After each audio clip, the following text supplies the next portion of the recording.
నిర్గమకాండం 2వ అధ్యాయం ఈరోజు మనం ధ్యానం చేసుకుందాం. నిన్న మీకు చెప్పాను కదా, మొదటి అధ్యాయం నిన్న పరిచయం చేశాను. నిర్గమకాండం అంతా కూడా ఒకసారి చెప్పడం జరిగింది. విమల్, చాక్లెట్లు మర్చిపోయానయా, ఇక్కడ దొరికితే 5 పట్టుకొస్తావా? రైట్, మర్చిపో.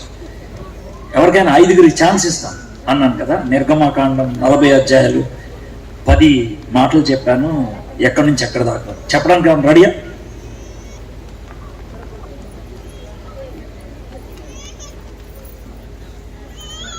నేను రైట్.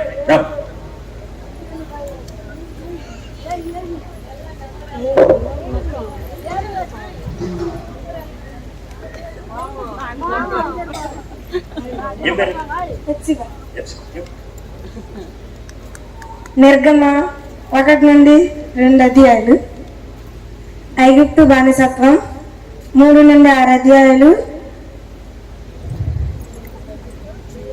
హీరో సిద్ధం 7 నుండి 11, ఫరోతో యుద్ధం 12, తొలిచూరి మరణం 13 నుండి 18, అరణ్యంలో భోజనం 19 నుండి 24,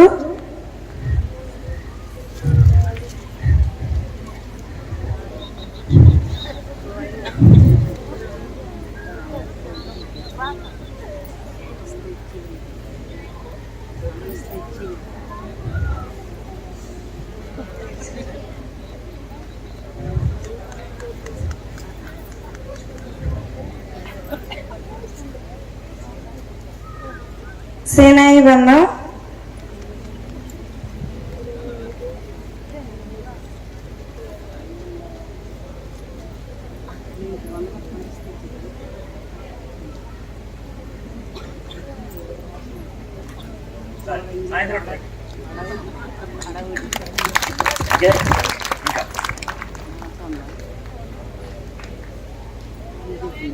ఏం పేరు? అందాల్తారా? అందరికీ నా హృదయపూర్వకంగా వందనాలు. నిర్గమకాండంలో 40 అధ్యాయాలు ఉన్నాయి. నిర్గమకాండం అనగా అర్థం వెలుపలికి పో. 1 నుంచి 2 అధ్యాయాలు ఐగుప్తు బానిసత్వం, 3 నుంచి 6 అధ్యాయాలు హీరో సిద్ధం,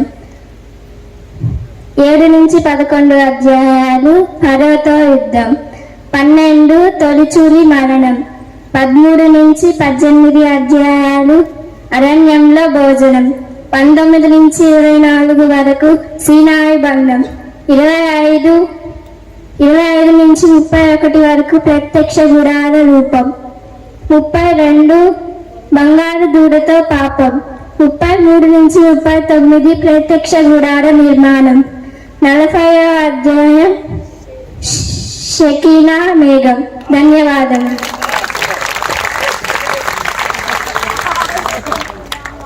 అబ్రాహ్మ చాక్లెట్ అదే ఇంకా రాలేదా? కాల్ చేసుకొస్తా. వస్తుందా? ఇంకెవరున్నారా? నేను ఇక్కడే ఉన్నా. ఏం చదువుతున్నావు? 6th. రైట్, కూర్చో. కూర్చో సార్, కూర్చో. సూపర్ ఉంటుంది అసలు లుక్.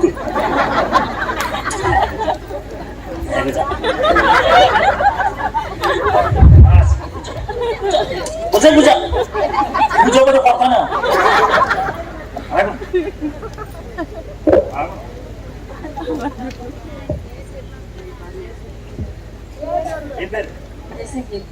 జెస్సీ.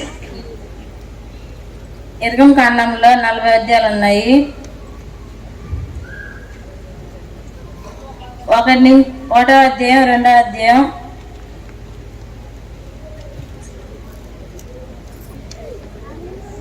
5 బానిసత్వం, 3వ అధ్యాయం నుంచి 6వ అధ్యాయం హీరో సిద్ధం, 7వ అధ్యాయం నుండి 11వ అధ్యాయం ఫరోతో యుద్ధం, 12వ అధ్యాయం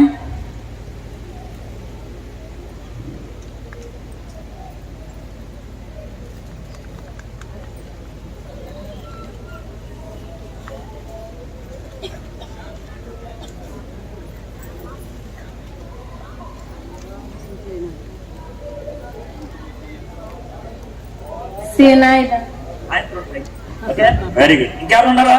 రా, నువ్వు కూర్చో. బాబు చాక్లెట్ ఏదయా? ఏం పేరు? యోలా గ్రేస్. ఏ క్లాస్? వస్తావా? అయిపోయిందా? వెళ్తా. నిర్గమకాండంలో 40 అధ్యాయాలు ఉన్నాయి. ఒకటో అధ్యాయం నుండి 2వ అధ్యాయం వరకు ఐగుప్తు బానిసత్వం, 3వ అధ్యాయం నుండి 6వ అధ్యాయం వరకు హీరో సిద్ధం, 7వ అధ్యాయం నుండి 11వ అధ్యాయం వరకు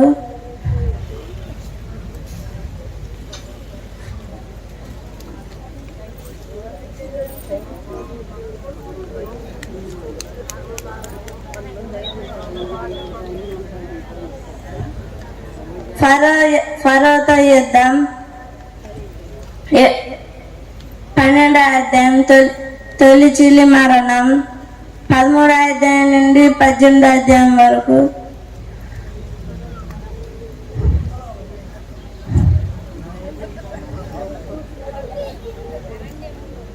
అరణ్యంలో భోజనం, 19 నుండి 24 అధ్యాయం వరకు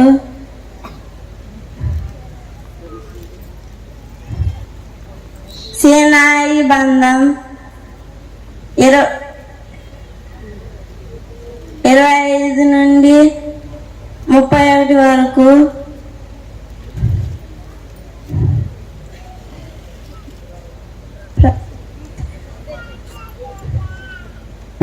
ప్రత్యేక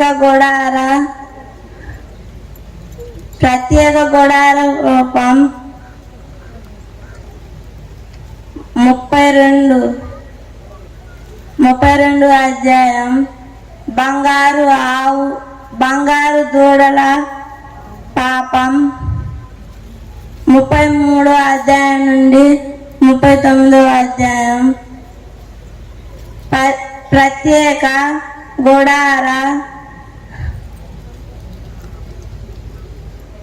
ప్రత్యేక గుడార నిర్మాణం, 40 షకీనా మేఘం.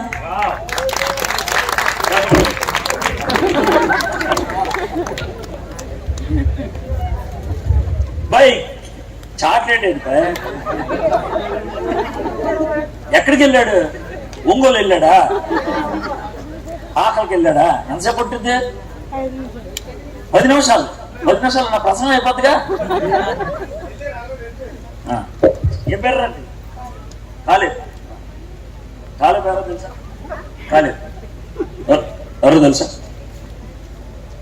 బైబిల్లో ఉన్న పేరు ఎవరైనా? నీ పేరు గురించి అని తెలుసుకోవాలి కదా. సాయంత్రం చెప్పాలి నాకు. 5 నిమిషాలు కాలేదు. చెప్తావా? కనుక్కొని చెప్పు. ఇప్పటికైతే చెప్పు.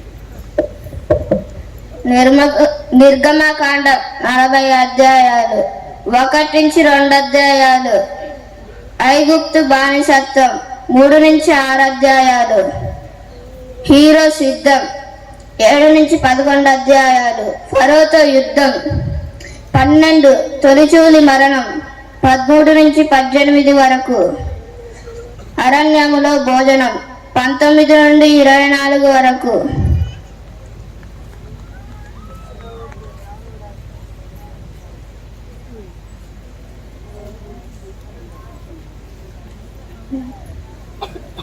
సీనాయి బంధం,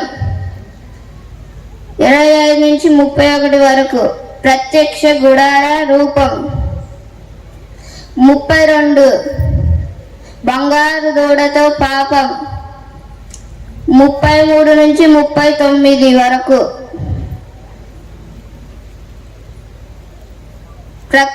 ప్రత్యక్ష గుడార నిర్మాణం, 40 షకీనా మేఘం.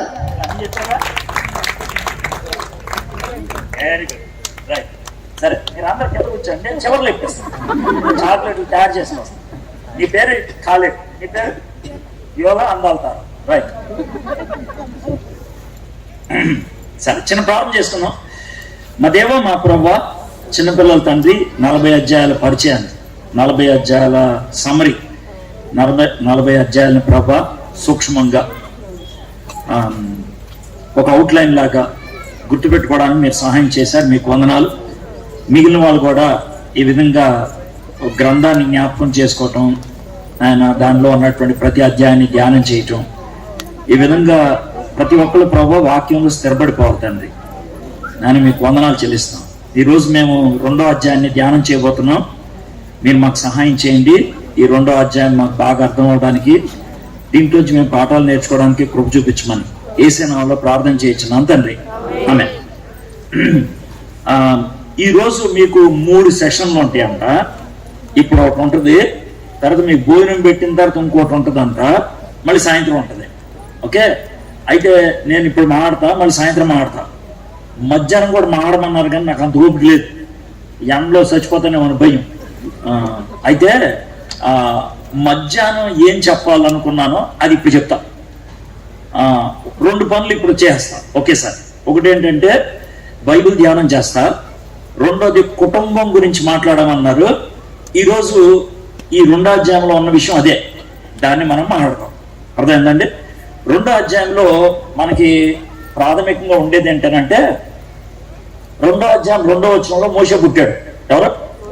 మోషే పుట్టాడు. చివరికి వచ్చేప్పటికి 25వ వచనంలోకి వచ్చేప్పటికి మోషేని దేవుడు సిద్ధపరిచాడు కలుసుకోవడానికి. దేవుడు 3వ అధ్యాయంలో మోషేని సీనాయి కొండ దగ్గర కలుసుకున్నాడు. కలుసుకొని నువ్వు నా కోసం వెళ్ళాలి అని చెప్పాడు. దేవుడు మోషేని కలుసుకున్నప్పుడు 80 ఏళ్ళు. ఎంత వయసు? 80 ఏళ్ళు. అయితే జాగ్రత్త, 2వ అధ్యాయంలో 25 వచనాలు ఉన్నాయి కదా. 25 వచనాల్లో 80 సంవత్సరాల్లో ఏం జరిగిందో రాశాడు. 25 వచనాల్లో 80 సంవత్సరాల్లో ఏం జరిగిందో రాశాడు. మోషే పుట్టాడు, 10 ఏళ్ల దాకా వాళ్ళ అమ్మ దగ్గర ఉన్నాడు. ఆ తర్వాత ఫరో దగ్గరికి వెళ్ళాడు, ఫరో కుమార్ దగ్గరికి. 30 ఏళ్ళు ఆవిడ దగ్గర పెరిగాడు సకల విద్యల్లో.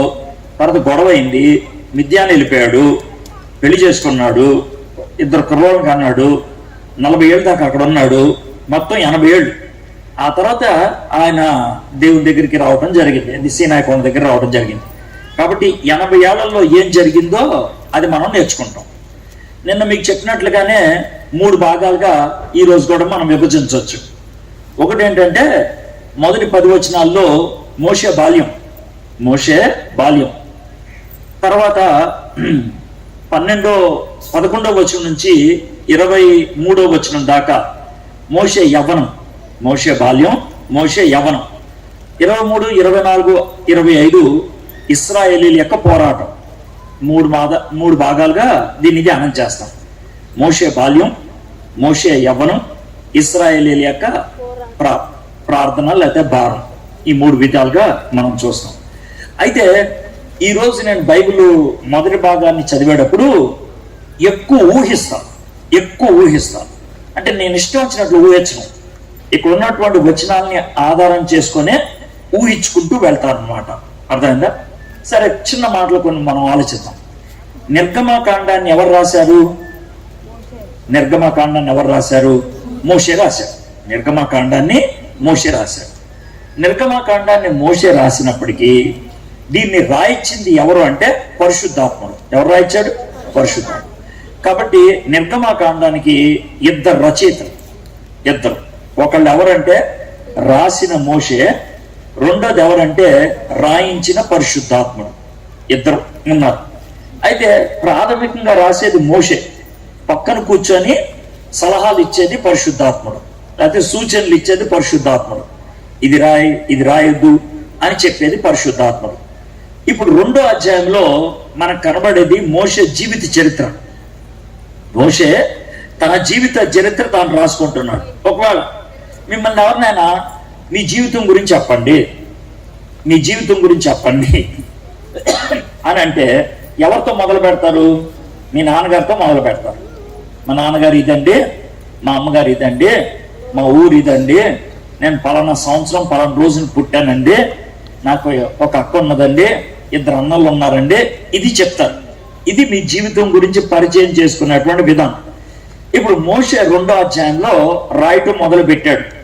రాసేటప్పుడు ఎన్ని రకాలైన తంటాలు పడి ఉంటాడో మనం చూద్దాం. మొదలు వచ్చిన చూద్దాం. లేవి వంశస్థుడు ఒకడు వెళ్ళి లేవి కుమార్తెను వివాహము చేసుకున్నాం. ఇక్కడ మోషే గారి అమ్మ నాన్న పేర్లు రాశారా? రాయలా. అంటే మోషేకి వాళ్ళ నాన్న పేరు తెలీదా? తెలుసు. వాళ్ళ అమ్మ పేరు తెలీదా? తెలుసు. 6వ అధ్యాయంలో రాశారు. వాళ్ళ నాన్నగారి పేరు అమ్రాము, వాళ్ళ అమ్మగారి పేరు ఏకోబా. వీళ్ళిద్దరి పేరు 6వ అధ్యాయంలో రాశారు. కానీ ఇక్కడ రాయలా. ఎందుకు రాసుండ్రు? ఎందుకు రాయలేదు? మోషే గారికి వాళ్ళ అమ్మ నాన్న పేరు చెప్పడం ఇష్టం లేదా? అలా ఏం కాదు. ఇష్టం లేకపోతే 6వ అధ్యాయంలో కూడా రాయకూడదు కదా. కానీ ఎందుకు రాసి ఉంటారంటే, నేను ఇందాక చెప్పాను కదా, రాసింది మోషే, రాయించింది ఎవరు? పరిశుద్ధాత్ముడు. పరిశుద్ధాత్ముడు పక్క నుండి, బాబు మోషే మీ అమ్మ నాన్న పేరు రాయొద్దయా. అదేంటయా మా అమ్మ నాన్న పేరు రాయొద్దంటావేంటి? నువ్వేమో పూయా సిప్పోరా వీళ్ళ పేర్లు రాయిపించావు, కానీ మా అమ్మ నాన్న పేరు రాయొద్దంటావేంటి? అలాగంటే మా అమ్మ నాన్న వాళ్ళు పనికి పడిన వాళ్ళ, మా అమ్మ నాన్న వాళ్ళకి ఇష్టం లేదా? ఎందుకనంటే అది కాదయ్యా, అది కాదు. ఈ అధ్యాయంలో మొదటి 10 వచనాల్లో నీ బాల్యం గురించి రాస్తున్నాం కదా, నువ్వు చాలా ప్రాముఖ్యమైన వ్యక్తివి కదా, నిర్గమాకాండం మొత్తానికి నువ్వే కదా హీరోవి, దేవుడు నిన్ను హీరోగా చేయదలుచుకున్నాడు కదా, కాబట్టి నువ్వు స్టేజ్ మీద ఉంటే, ఇప్పుడు ఈ స్టేజ్ మీద నేను తప్పించి ఎవరిని ఉన్నారా? ఎవరు లేరు. ఎందుకని పెట్టలేదు? వేరే వాళ్ళు ఎవరన్నా పెట్టారనుకోండి, వాళ్ళు ఏమన్నా చేస్తా అంటే ప్రజలు ఆన్లైన్ చూస్తూ ఉంటారు, అంటే నా నుంచి అటు ఇటు వెళ్ళిపోతూ ఉంటుంది కదా. అందుకని స్టేజ్ మీద ఒకళ్ళనే పెడతారు చాలా మీటింగుల్లో, అది పెద్ద పెద్ద వాళ్ళ మీటింగుల్లో ఒకళ్ళే ఉంటారు, ఇంకెవరు ఉండరు. నరేంద్ర మోడీ స్టేజ్ మీద మాట్లాడుతుంటే ఇంకెవరు ఉండరు స్టేజ్ మీద, ఆయన ఒక్కడే ఉంటాడు. ఎందుకంటే వెనకాల ఎవరు ఉన్నారనుకో, ఆడాడు చూస్తే ఇడు చూస్తే జనాలు అడంక చూస్తూ ఉంటారు. అదనమాట. ఇక్కడ మోషేని స్టేజ్ మీద ఒక్కడనే నుంచో పెట్టాడు దేవుడు. ఎందుకనంటే, అయ్యా నువ్వు చాలా ప్రాముఖ్యం. దేవుడు మనందరి గురించి ఆలోచించేప్పుడు అలాగే ఆలోచిస్తాడు. ఎలాగే తెలుసా? నువ్వు ప్రాముఖ్యం నాకు, నువ్వు కావాలి నాకు, నువ్వే చాలా ప్రాముఖ్యం. అది దేవుడు కోరుకునేటువంటిది అన్నమాట. సరే, లేవి వంశస్థుడు ఒకడు వెళ్ళి లేవి కుమార్తెను వివాహము చేసుకున్నాను. ఆ స్త్రీ గర్భవతి కుమారుని కని. ఇంకో మాట, లేవి వంశస్థుడు ఒకడు వెళ్ళి లేవి కుమార్తెను వివాహం చేసుకున్నాను. ఆ మాట వినంగానే మనకేమనిపిస్తుంది? కొత్తగా పెళ్ళైందేమో అనిపిస్తుంది కదా. అలా కొత్తగా పెళ్ళైన వాళ్ళు కాదు. మనకి తెలిసి ఇది జరిగేటప్పటికి, ఏది 2వ అధ్యాయం మొదటి వచనం జరిగేటప్పటికి వీళ్ళిద్దరికి పెళ్ళయి కనీసం 7 ఏళ్ళు అయి ఉండాలి. కనీసం 7 ఏళ్ళు. ఎందుకు సార్ 7 ఏళ్ళు అంటే, మోషే గారికి ఒక అక్క ఉంది, అక్క పేరు మిరియాం. మిరియాం గారికి 6 ఏళ్ళు. మోషే గారికి ఒక అన్న ఉన్నాడు, ఆయన పేరు అహరోన్, ఆయనకు 3 ఏళ్ళు. కాబట్టి వాళ్ళకి 2 పిల్లలు పుట్టారు. ఇది 3వ కాన్పు. కాబట్టి కొత్తగా పెళ్ళి అవ్వలేదు. కానీ రాసేటప్పుడు ఎట్లా రాస్తున్నారంటే కొత్తగా పెళ్ళైనట్లు రాస్తున్నారు. ఎందుకని కొత్తగా పెళ్ళైనట్లు రాస్తున్నారంటే, చాలా ప్రాముఖ్యమైనటువంటి వ్యక్తిగా చూపిస్తాను కానీ రాస్తున్నారు. ఎలా రాస్తారు? మనకు కథలు ఉంటాయి. అనగనగా ఒక ఊర్లో ఒక రాజుగారు, అంటే ఆ రాజుగారు అక్కడ ఉన్నాడా? కాదు, రాజుగారి గురించి చెప్తున్నారు కాబట్టి అలా చెప్తారన్నమాట. సరేనా? ఇప్పుడు 2వ వచనం, ఆ స్త్రీ గర్భవతి కుమారుని కని. నేను నిన్న చెప్పాను కదా, ఈమె గర్భవతి అయింది అని అన్నప్పుడు జాగ్రత్త గుర్తుపెట్టుకోండి. 22వ వచనంలో ఒక రూల్ వచ్చింది. ఇది మొదటి అధ్యాయం 22వ వచనంలో రూల్. ఏం రూల్ వచ్చింది? ఫరో గారు ఒక కొత్త రూల్ పెట్టారు. హిబ్రీల్లో ఎవరికైనా బాబు పుడితే ఆ బాబుని తీసుకెళ్ళి ఏం చేయాలి? నైల్ నదిలో పడేయాలి. ఆ రూల్ వచ్చింది. బహుశా ఆ రూల్ వచ్చి 2-2.5 సంవత్సరాలు అయ్యి ఉండొచ్చు. మీకు ఎలా తెలుసు సార్? 2-2.5 సంవత్సరాలు అంటే ఖచ్చితంగా 3 సంవత్సరాల కంటే ముందు కాదు. 3 సంవత్సరాల కంటే ముందు అంటే అహరోను బతుకుంటాడా? బతుకుండడు. అహరోను బతుకున్నాడు అని అంటే 3 సంవత్సరాల లోపే, 2.5 సంవత్సరాలు లేకపోతే 2 సంవత్సరాలు అయి ఉంటది. వీళ్ళు భార్యాభర్తలు ఏమనుకోని ఉంటారు? ఏమండి మన ఇద్దరం కొన్ని రోజులు కలవద్దండి. అదేంటి అలా అంటున్నాం? అలా కాదండి, ఇప్పుడు నేను గర్భవతి బాబుని కన్నాను అనుకోండి, ఆయన తీసుకెళ్లి నైల్ నదిలో పడేయాలి కదా, వద్దులేండి అని అనుకుని ఉంటారు కొన్ని రోజులు. ఇక తర్వాత ప్రార్థన చేసుకుని ఉంటారు. ఏమని? ప్రభా, మేమిద్దరం కలుస్తున్నాం, మాకు పాపని ఇవ్వండి. బాబు వద్దు ప్రభా, మాకు పాపని ఇవ్వండి. బాబు పుడితే కనుక నైల్ నదిలో పడేయాలి, మాకు ఇష్టం ఉండదు. ఇలా ప్రార్థన చేస్తూ ఉంటారు. చాలా మంది ప్రార్థనలు చేస్తారు, నా కొడుకు నువ్వు ప్రభా, లేకపోతే నా కూతురు నువ్వు ప్రభా అని ప్రార్థనలు చేసేవాళ్ళు ఉంటారు. ప్రార్థన చేయటం తప్ప అని నేను అంటలేదు, ఒక ఆశ కలిగి ఉండటం అనేది తప్ప అని నేను అంటలేదు. కానీ మనం అడిగిన దానికంటే దేవుడు ఇచ్చేది చాలా శ్రేష్టమైంది. జాగ్రత్త గుర్తుపెట్టుకోండి, మనం అడిగిన దానికంటే దేవుడు ఇచ్చేది చాలా శ్రేష్టమైంది. కొన్ని సందర్భాల్లో అది కఠినంగా అనిపించవచ్చు. అదేంటి, ఇప్పుడు బాబునిస్తే ఆయన చంపేయాలి కదా, నువ్వు ఎందుకు ఇచ్చావు బాబుని అలా అనొచ్చు కూడా. నాకు 2 కూతుర్లు ఉన్నారు కదా, ఇంకో కూతుర్ని ఇచ్చావేంటి? నాకు 2 కొడుకులు ఉన్నారు కదా, ఇంకో కొడుకుని ఇచ్చావేంటి? మొదటిగా కొడుకు పుడితే బాగుంటది కదా. ఇలాగా చాలా మంది చాలా రకాలుగా అనుకుంటూ ఉండొచ్చు. కానీ దేవుడు మనకిచ్చేది చాలా శ్రేష్టమైనది. దేవుడు చేసేది ఎప్పుడు కూడా చాలా శ్రేష్టమైనది. ఆ స్త్రీ గర్భవతి, ఇప్పుడు గర్భం వచ్చింది, పురుటి నొప్పులు వస్తున్నాయి, గదిలోకి తీసుకెళ్లారు. ఒక ఆయ వచ్చి ఉంటుంది, పూయ ఎవరిలో అలాంటి వాళ్ళు వచ్చి ఉంటారు. ఈమె ముక్కుతో ఉండుంటది. ముక్కుతో ఉంటే నెమ్మదిగా బాబు బయటకు వచ్చాడు. బయటకు వస్తే మొదట ఎవరు చూస్తారు? ఆయా చూస్తుంది, మంత్రసాన్ని చూస్తుంది. చూసిన తర్వాత ఆమె చూస్తూ ఉండుంటుంది. నెమ్మదిగా ఓపిక తెచ్చుకొని ఏకోబాదు, అమ్మాయి ఎవరు పుట్టారు? పాపే కదా అంటే, పాప కోసం ప్రార్థన చేసింది కదా, అలాగే అడుగుద్ది. పాపే కదా అమ్మా, చాలా చక్కగా ఉన్నదమ్మా బిడ్డ. చక్కగా ఉంటాం కదా బిడ్డ, పాప బాబో చెప్పు అని అంటే, చాలా చాలా అందంగా ఉన్నది బిడ్డ. అందం కాదా, ఆ బాబో పాప చెప్పు అని అంటే, అమ్మ బాబు పుట్టాడు. అయ్యో బాబు పుట్టాడా, దేవా ఎందుకు అలా చేసావు? ఇప్పుడు ఇది తీసుకెళ్ళి నైల్ నదిలో పడేయాలి కదా, మేము కలవకుండా ఉండేవాళ్ళం కదా, ప్రార్థన చేశాం కదా, ఎందుకు ఇలా చేసావు అని ఆ నొప్పి అంతటిని కూడా పిడికిల్లో తెచ్చి గట్టిగా నొక్కి గట్టిగా అరుస్తూ ఉంటుంటది. అప్పుడు ఆ మంత్రసాని, అమ్మా అలా అనొద్దమ్మా, చాలా అందంగా ఉన్నాడమ్మా, అందంగా ఉంటే ఎలా ఉంటాడే పిల్లాడు, అది కాదమ్మా, ఈ బాబు చూస్తా ఉంటే నాయకుడు అయ్యేటట్లు ఉన్నాడమ్మా, అది ఆ యొక్క ముఖ కవళికలు, ముక్కు నోరు కళ్ళు నాయకుడిలాగా అయ్యేటట్లు ఉన్నది అని అంటే, నేను చూడను అని చూస్తే కనుక ఆడే గుర్తొస్తాడు. రేపు పొద్దున్న నైల్ నదిలో పడేసిన తర్వాత వాడు నా కళల్లోకి వస్తే నేను ఇంకా బయటపడలేను, వద్దు నేను చూడను. అమ్మ అలా అనొద్దమ్మా, అలా అనొద్దు, దయచేసి అలా అనొద్దు. ఒక్కసారి నా మాట బాబుని ఒక్కసారి చూడమ్మా, ఒకసారి చూడు అని అంటే బాబుని చూసి ఏమైంది, వాడు సుందరుడై ఉండట చూచి, వాడిని సుందరుడిగా చూసింది. మీకు వచ్చింది తెలుసా, ఈ సుందరుడై ఉండట చూచి అనే మాట నిర్గమకాండం 2వ అధ్యాయం 2వ వచనంలో ఉంది. ఇంకో 2 చోట్ల ఉంది. ఎక్కడుందంటే అపోస్తుల కార్యములు 7వ అధ్యాయం 20వ వచనం. ఆ కాలమందు మోషే పుట్టెను, అతడు దివ్య సుందరుడై తన తండ్రి ఎంట 3 నెలలు పెంచబడను. దివ్య సుందరుడు అనేది ఇంకో చోట కూడా ఉంది. హిబ్రీల్ రాసిన పత్రిక 11:23 మోషే పుట్టినప్పుడు అతని తల్లిదండ్రులు ఆ శిశువు సుందరుడై ఉండి చూచి విశ్వాసమును బట్టి రాజాజ్ఞకు భయపడక 3 మాసములు అతన్ని దాచిపెట్టాను. ఆ శిశువు సుందరుడై ఉండుట చూచి, సుందరుడు అన్న మాటకి వాళ్ళకున్నటువంటి అర్థం మనకున్న అర్థం లాంటిది కాదు. అంటే అందగాడు అనేది కాదు. సుందరుడు అన్నప్పుడు వాళ్ళ భాషలో లేకపోతే వాళ్ళ యొక్క భావం ఏంటి అని అంటే కనుక నాయకపు లక్షణాలు కలిగిన వాడు, నాయకుడిగా అవ్వేటువంటి లక్షణాలు కలిగిన వాడు.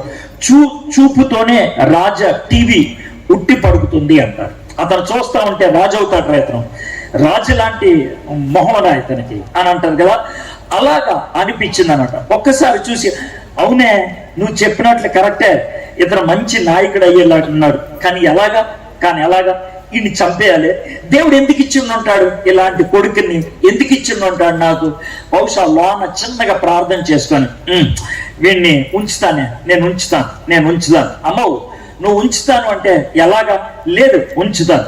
అయితే ఇక్కడ చిన్న పాఠం చెప్పాలి మీకు, ప్రతి చోట మీకు పాఠం నేర్పించుకుంటూ వెళ్తాను. ఏంటి అని అంటే, మీలో చాలా మంది తల్లులు అయిపోయారు, ఇప్పటికే మీలో చాలా మంది తండ్రులు అయిపోయారు. మీకు బాబు కానీ పాప కానీ పుట్టిండి ఉంటారు, అందుకే మీరు తల్లి కానీ తండ్రి అయ్యారు. అయితే మీ చేతిలో మొట్టమొదటిసారిగా మీ బాబును పట్టుకున్నప్పుడు, మీ పాపను పట్టుకున్నప్పుడు మీకేమనిపించింది? మీకు ఎలాంటి కోరిక పుట్టుకొచ్చింది? లేకపోతే ఎలాంటి కళ, ఎలాంటి ఆశ పుట్టుకొచ్చింది? ఉంటది ఏదో ఒక ఆశ. వీడు డాక్టర్ అవుతాడు, ఈమె మంచి ఇంజనీర్ అవుతుంది, లేకపోతే ఐఏఎస్ ఆఫీసర్ అవుతారు, కలెక్టర్ అవుతారు, మంచి పాస్టర్ అవుతాడు, లేకపోతే మంచి సేవకురాలు అవుతుంది. ఇలాగా ప్రతి ఒక్కరికి వాళ్ళ బాబుని కానీ పాపను కానీ చూసినప్పుడు ఒక ఆశ, ఒక కోరిక పుట్టడం అనేది తప్పులేదు, కలగాలి, ఖచ్చితంగా కలగాలి. దాన్నే దర్శనం అంటారు, దాన్నే కళ అంటారు, దాన్నే ఆశ అంటారు. ఇది కలిగినాయి, బాగానే ఉంది. అయితే నేనేమంటానంటే, దేవుని బిడ్డలైతే, మీరు దేవునిలో ఉన్న వాళ్ళైతే, దేవుడు నాకు ఇచ్చాడు ఈ బిడ్డని, దేవుడు నాకు ఇచ్చాడు ఈ బాబుని, దేవుడు నాకు ఇచ్చాడు ఈ పాపని. కాబట్టి నేను ఇప్పుడు ఏం చేయాలి? నేను దేవుని కోసం పెంచాలి, దేవుని యొక్క సాక్షిగా పెంచాలి. వృత్తి ఏదైనప్పటికీ పర్లా, వాళ్ళు ఇంజనీర్ అవుతారా, డాక్టర్ అవుతారా, లేకపోతే ఇంకేమన్నా అవుతారు, నాకు అనవసరం. ఏది ఏమైనప్పుడు కూడా దేవునికి సాక్షిగా వీళ్ళు ఉండాలి, దేవునికి ఉపయోగపడేటువంటి వ్యక్తిగా వీళ్ళు ఉండాలి. అది వాళ్ళకు ఉండాల్సినటువంటి కోరిక. మా అమ్మకి అలాంటి కోరిక ఉండేదంట, చెప్పలేదు ఇప్పుడు, నాకు ఎప్పుడు చెప్పలేదు. నా 25 ఏళ్ళు వచ్చినప్పుడు చెప్పింది. నేను చాలా సతమతం అవుతున్నా, పరిపూర్ణ సేవకి వెళ్దామని మా అమ్మగారిని అడిగాను, మా నాన్నగారిని అడిగాను. మా అమ్మ నాన్నోళ్ళు నన్ను పరిపూర్ణ సేవకి వెళ్ళనివ్వను. నేను 20 ఏళ్ళు అప్పుడు పరిపూర్ణ సేవకి వెళ్దాం అనుకున్నాను, వెళ్ళనివ్వను. నువ్వు కాలేజీలో చేరాలరా అన్నారు. నేను ఇంజనీరింగ్ అయిపోయిన తర్వాత బైబిల్ కాలేజీలోకి వెళ్దాం అనుకున్నా, ఎవరినెవరా లేదు, నన్ను ఉద్యోగం చేయరా అని. నా 25వ పుట్టినరోజుకి మా నాన్నగారు కబురు పెట్టి, నేను హైదరాబాద్లో ఉంటే అప్పుడు చెప్పారు, నువ్వు పరిచయం చేయడానికి వెళ్ళు అనేసి. అంటే అప్పుడు మా అమ్మతో మాట్లాడాను, మా నాన్నతో మాట్లాడటానికి ధైర్యం లేక, అమ్మ ఎందుకని పరిచయకి ఇప్పుడు వెళ్ళమంటున్నారు, ముందు చాలా సార్లు అడిగితే వద్దని అన్నారు అని అంటే, అప్పుడు మా అమ్మ చెప్పింది, అరే నువ్వు పుట్టక ముందే నువ్వు దేవుని కోసం పెరగాలని ఆలోచించాల్సి వచ్చిందిరా అని అన్నది. అదేంటమ్మా ఆలోచించాల్సి వచ్చింది అని అంటే, మేము పెంతుకొస్తాం కాబట్టి ఫ్యామిలీ ప్లానింగ్, కుటుంబ నియంత్రణ ఆపరేషన్ చేయించుకోవడానికి లేదు. నా దృష్టిలో అది పాపం. అయితే నీకు 4 అన్నలు ఉన్నారు, 2 అక్కలు ఉన్నారు, నువ్వు పుడితే నువ్వు 7వ వ్యక్తి అవుతావు. మేము ఇంకా పెంచలేం. అందుకే నాకు 3 నెలలు వచ్చినప్పుడు తెలిసింది. అప్పుడు నేను దేవుణ్ణి అడిగాను, ప్రభా ఈ బిడ్డ నాకొద్దు, నువ్వు తీసేసుకో అని అడిగాను. నేను నాకొద్దు, నువ్వు తీసేసుకో అని నేను అడిగాను. అయితే దేవుడు తీసుకోలేదు. కొన్ని వారాల తర్వాత నా కల్లో ఒక ఆయన కనబడి, నేను ఈ కొడుకుని నీకు ఇస్తున్నాను, నేను ఇస్తున్నాను, ఈ కొడుకును నా కోసం పెంచాలి అని ఎవరో చెప్పారు. సరే అలా అని ఉన్నాను. అయితే ఇంకా దగ్గరకు వస్తుంది, ఇంకో 2-3 వారాల్లో నువ్వు పుడతా ఉంటే మీ 3వ అన్నయ్య, పెద్ద అక్కయ్య ఇద్దరికి జ్వరం వచ్చింది, చాలా సీరియస్ అయ్యారు, చచ్చిపోయే పరిస్థితికి వచ్చారు. డాక్టర్ గారు వచ్చి రేపు పొద్దున్న 5 గంటల దాకా బతుకుంటే ఉన్నట్లు, లేకపోతే లేదు అని డాక్టర్ గారు అన్నారు. ఆ రోజు రాత్రి నేను గట్టిగా ప్రార్థన చేశాను, ప్రభా ఏంటిదని. అప్పుడు నాలో కలిగినటువంటి ఆలోచన ఏంటంటే, నేను నీ కొడుకునిస్తాను అన్నాను, నువ్వు ఏమీ చెప్పలేదు. నువ్వు కనుక కొడుకుని స్వీకరించడానికి ఇష్టం లేకపోతే వాడు పుట్టిన తర్వాత చచ్చిపోతాడు, వీళ్ళు కూడా చచ్చిపోతారు. లేదు నువ్వు వీళ్ళు కావాలి అనుకుంటే కనుక నేను ఇచ్చేటువంటి కొడుకుని నువ్వు స్వీకరించాలి. ఇది చాలా స్పష్టంగా మా అమ్మకి వినబడిందంట. సరే ప్రభా అని 4 గంటలకు ఒప్పుకుంటే 5 గంటలకు జ్వరం తగ్గిపోయిందంట. మా అమ్మ మా నాన్న ఒక నిర్ణయంకి వచ్చారు, నన్ను దేవునిలో పెంచాలి అనేసి. కాబట్టి మా అమ్మ దర్శనం, మా అమ్మ యొక్క ప్రార్థన చాలా స్పష్టంగా అర్థమైంది. అలా పెంచారు. నేను అంత మంచిగా ఏం పెరగలేదు, ఇష్టం వచ్చినట్లు జీవించా, తాగుడికి బానిస అయిపోయాను. కానీ మా అమ్మ బాగా ప్రార్థన చేసింది. తర్వాత నేను ప్రభువులోకి వచ్చిన తర్వాత పరిచర్కి వెళ్తానంటే పంపిలేదు. 25వ ఏట అప్పుడు చెప్పారు పరిచర్కి వెళ్ళరా అనేసి. ఇప్పుడు ఎందుకు వెళ్ళమంటున్నారంటే, నీ మీద నువ్వు నిలబడగలిగేటువంటి నమ్మకత్వం మాకు ఉంది, నువ్వు దేవుని మీద ఆనుకునేటువంటి వ్యక్తి అనే నమ్మకం ఉన్నది. నువ్వు ఉద్రేకపూరితంగా నిర్ణయం తీసుకోవట్లేదు. నీకు కష్టాలు వస్తాయి, నీకు బాధలు వస్తాయి, నిన్ను కొట్టేవాళ్ళు ఉంటారు, నిన్ను ఇబ్బంది పెట్టేవాళ్ళు ఉంటారు. నువ్వు పెద్దల ముందు నిలబడతావు, రాజుల ముందు నిలబడతావు. దేవుడు మాకు ఇచ్చినటువంటి కళ ఇది. అందుకనే నిన్ను బాగా తరబీదు చేయాల్సి వచ్చింది. ఇది మా అమ్మ నాన్న చెప్పింది. మరి నీ కొడుకుల గురించి, నీ కూతురు గురించి నీకు అలాంటి కళ ఉన్నదా, అలాంటి దర్శనం ఉన్నదా? ఒకసారి ఆలోచించండి. దేవుడు మీకు పిల్లల్ని ఇచ్చాడు, మిమ్మల్ని నమ్మి మీకు పిల్లల్ని ఇచ్చారు ఆయన కోసం పెంచాలని. మరి మీరు ఎవరి కోసం పెంచుతున్నారు పిల్లల్ని? ఇద్దరు కోసం పెంచుతాం. అయితే దేవుడి కోసం పెంచుతాం, లేకపోతే దెయ్యం కోసం పెంచుతాం. మూడోది లేదు. మీ పిల్లలు దేవుడి కోసం పెరుగుతున్నారా, దెయ్యం కోసం పెరుగుతున్నారా? దేవుడి కోసం పెరగడం అంటే పాస్టర్లు అయిపోవాలని కాదు. దేవుడి కోసం పెరుగుతున్నారంటే మిషనరీలు, ఇవాంజలిస్టులు అయిపోవాలని కాదు. దేవుడి కోసం పెరుగుతున్నారంటే దేవునికి సాక్షులుగా ఉండటం, దేవుని వాక్యపు విలువల మీద బ్రతకటం. మీ పిల్లల్ని అలా పెంచగలుగుతున్నారా? ఇక్కడ యాకోబు అలా ఆలోచించింది అంటే కొద్దిసేపటికి అమ్రాం వచ్చి ఉంటాడు. అమ్మా యాకోబు, ఎలా ఉన్నావు? బాగున్నావు? అయ్యా బాగున్నానయ్యా. కాన్పు ఎలా అయ్యింది? పర్లేదయ్యా, కొంచెం సులభంగానే అయ్యింది. అవునా? పాప పుట్టింది కదా, మనకి పాప పుట్టింది కదా. అయ్యా అదేంటమ్మా యాకోబు, చెప్పమ్మా, పాప పుట్టింది కదా. అయ్యా పాలిస్తున్నాను. పాప కాదు, బాబు పుట్టాడు, బాబు. అవునా? ఎందుకు ఎలా చేశావు? కొడుకునిచ్చావు నాకు. ఎందుకు ఇస్తున్నావు వాడికి పాలు?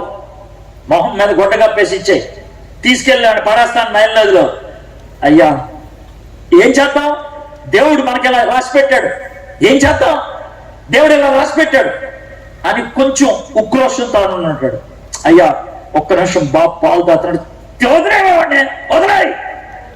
ఒక్క నిమిషం ఆడు పాలు తాగడం ఆయన దగ్గర పక్క పెట్టి, అయ్యా ఈమె కష్టపడి లేచి కూర్చొని ఉన్నది. ఏంటి లేచి కూర్చున్నావు? కదే నీతో మాట చెప్పాలని కూర్చున్నా. ఏం చెప్పు? ఆడి మొహం మీద కూడా కప్పాయి. ఆడి మొహం నేను చూడను. ఆడిని చూస్తే మళ్ళీ నాకు గుర్తు వస్తాడు. కప్పే. సరేనే, నేను కప్తాను. ఒక్క నిమిషం ఆలోచించాను. అయ్యా నీలాగే నేను ఆలోచించాను బాబు పుట్టాడని అన్నప్పుడు. అయితే మంత్రసాని ఒకసారి బాబుని చూడమన్నది. నేను చూశానయ్యా, బాబు చాలా బాగున్నాడయ్యా. బాగుంటాడే, మన బాబుకి ఎలా ఉంటాడు? మిరియాం బాగుదా? అహరోన్ బావుడా? అలా కాదయ్యా, బాబు నాయకుడు అవుతాడయ్యా, బాబు పెద్దోడు అవుతాడయ్యా, అందరు పెద్దోళ్ళు అవుతారే. అలా కాదండి, అలా కాదు. చూస్తుంటే వాళ్ళు నాయకుడి లక్షణం. ఒక్కసారి చూడండి, మేము ఒక్కసారి నేను చూడండి ప్లీజ్, ఒక్కసారి చూడండి. సరే ఒకసారి చూస్తాను. మరీ ఏడుస్తున్నావు. చూసి ఒక సెకండ్ ఆగి, కరెక్టే, నువ్వు చెప్పింది కరెక్టే, వీడికి నాయకుడి లక్షణాలు ఉన్నాయా, వీడు నాయకుడు అవుతాడు కదండి. కానీ దేవుడు ఎందుకు ఎలా చేశాడు? రాజుగారి ఆజ్ఞ ఇచ్చినప్పుడు మనం కొడుకునివ్వటం అంటే దేవుడు కొంచెం కూడా పొరలేదు. అయ్యా దేవుడు నా మాట అనొద్దయ్యా, బుర్రలేదు అనొద్దయ్యా, అనొద్దయ్యా. మరి ఏం చేద్దామే? అయ్యా నేను ఒక పని చేద్దాం అనుకున్నాను. ఏం చేద్దాం అనుకున్నాం? బాబుని చంపొద్దయ్యా. ఏమాడతాం? బాబుని చంపదా? నీకు ఏమన్నా బుర్రందా లేదా? ఆడిని చంపకుండా వదిలేస్తే పక్కింటి వాళ్ళకి తెలిస్తే ఆ నొక్కని కాదు మనందరినీ వేస్తారు నైల్ నదిలోకి. రాజాజ్ఞను కాదన్నా అని తెలుసా? ఎంత అది పాపమా తెలుసా? అవునండి నాకు తెలుసండి. కానీ ఒకసారి ప్రయత్నం చేద్దామండి. దేవుడు కొంచెం టైం ఇద్దామండి. దేవుడు ఎందుకు ఇచ్చాడో తెలియదు మన కొడుకు, మనం పెంచుదామండి అంటే కొద్దిసేపు అన్నాక సరే నువ్వు అన్నట్లే. ఇప్పుడు ఇక్కడ ఇంకో చిన్న పాఠం మీకు నేర్పిస్తాను. ప్రతి స్థాయిలో చిన్న పాఠాలు మీకు నేర్పిస్తాను. రెండో పాఠం, ఇందాక తల్లికి తండ్రికి దర్శనం ఉండాలి పిల్లల గురించి. ఇది రెండో పాఠం. ఇద్దరు ఒక తాటి మీదకి వచ్చారు. యాకోబు అమ్రాము ఒక తాటి మీదకి, ఒక మాట మీదకి వచ్చారు. ఇద్దరు కలిసి బాబుని పెంచుదాం అని అనుకున్నారు, చంపొద్దు అనుకున్నారు. ఇద్దరు ఒక మాట మీదకి వచ్చారు కాబట్టి బాబుని పెంచగలిగారు. దీని నుంచి మనం ఒక విషయం నేర్చుకోవాలి. చాలా మంది కుటుంబాలలో పిల్లల్ని ఇద్దరు పెంచరు. ఇద్దరు అంటే ఎవరు? అమ్మ నాన్న పెంచరు. సర్వసాధారణంగా తండ్రులు ఏం చేస్తారంటే, నేను పనికి వెళ్తానే, నేను డబ్బులు సంపాదిస్తాను, నేను అటు ఇటు తిరుగుతాను, నువ్వు పిల్లల్ని పెంచు. నీ పని పిల్లల్ని పెంచడం, నా పని ఊర్లో అమ్మడి పడి తిరగడం, లేకపోతే నా పనులు వేరే పనులు. ఇది చాలా మంది అనుకుంటారు. దేవుడు ఒక బాబుని కానీ ఒక పాపని కానీ అమ్మ నాన్న ఉండే చోట్ల ఎందుకు పెట్టాడంటే వాళ్ళిద్దరి నుంచి పాఠాలు నేర్చుకోవాల్సి ఉంది బిడ్డలు. వాళ్ళిద్దరి నుంచి. చాలా మందికి తండ్రి ప్రేమ దొరకనప్పుడు, అమ్మాయిలు ముఖ్యంగా అమ్మాయిలకి తండ్రి ప్రేమ దొరకనప్పుడు చిన్న వయసులో బయట అబ్బాయిల ప్రేమలో పడిపోతారు. జాగ్రత్తగా మాట చెప్తాను. చిన్నప్పుడు తండ్రి ప్రేమ దొరకనప్పుడు, తండ్రి కౌగిలి దొరకనప్పుడు, తండ్రి ముద్దు దొరకనప్పుడు, తండ్రి దగ్గరికి తీసుకున్నప్పుడు బయట అబ్బాయిల దగ్గరికి వెళ్దాం అనుకుంటారు చాలా మంది అమ్మాయిలు. ఎందుకంటే దేవుడు అలా తయారు చేశాడు అమ్మాయిని. ఒక మగోడు దగ్గర అవ్వాలని కోరుకుంటారు. అది ఎవరు? తండ్రి. తండ్రి తండ్రి ప్రేమ అది దొరకనప్పుడు బయట వెళ్ళిపోతూ ఉంటారు అబ్బాయిలు. అమ్మ ప్రేమ కావాలి, అమ్మ కౌగిలి కావాలి, అమ్మ ఆదరణ కావాలి. తల్లిదండ్రుల ఆదరణ దొరకనప్పుడు జరిగేటువంటిది ఇది. కొడుకుకి తండ్రి దగ్గర నుంచి భయం పుట్టాలి, తండ్రి దగ్గర నుంచి మాదిరి కావాలి, తండ్రి దగ్గర నుంచి నేర్చుకునేటువంటి ఉన్నాయి. అవి దొరకనప్పుడు బయట హీరోల్ని వెంబడిస్తారు, బయట వేరే వ్యక్తుల్ని వాళ్ళకి ఫ్యాన్స్ అవుతారు. కాబట్టి తల్లి తండ్రి ఒక మాట మీదకి రావాలి. తల్లి తండ్రి కలిపి పిల్లల్ని పెంచాలి. మీ ఇంట్లో తల్లి తండ్రి కలిసి పిల్లల్ని పెంచుతున్నారా? మీరు ఒకసారి ఆలోచించండి. చిన్నప్పుడు బిడ్డ పెరుగుతున్నప్పుడు పాలు తాగే వయసులో ఇలాంటి ప్రార్థన చూస్తే ఎంత బాగుంటది. ఆ చిన్న బిడ్డ చెయ్యిని తండ్రి పట్టుకొని, ఇంకో చెయ్యిని తల్లి పట్టుకొని, తల్లిదండ్రులు ఇద్దరు కూడా చేతులు పట్టుకొని, ఒక విధంగా ముగ్గురు చేతులు పట్టుకున్నారు. ఆ విధంగా చేతులు పట్టుకొని కళ్ళు మూసుకొని తల్లి తండ్రి ఆ బిడ్డను దేవునికి సమర్పించగలిగితే, ఆ బిడ్డను దేవుని భక్తిలో పెంచగలిగితే, బాబైనప్పటికీ పాప అయినప్పటికీ, ప్రభా ఈ బిడ్డ నీ కోసం పెంచుతా, ఇంజనీర్ అయినా, డాక్టర్ అయినా, లాయర్ అయినా, కలెక్టర్ అయినా నీ కోసం పెంచుతా అనేటువంటి ఆ మాట, ఆ సమర్పణ ఉంటే దేవుడు గొప్ప నాయకుల్ని లేవనెత్తాడు మన ఇళ్లలో.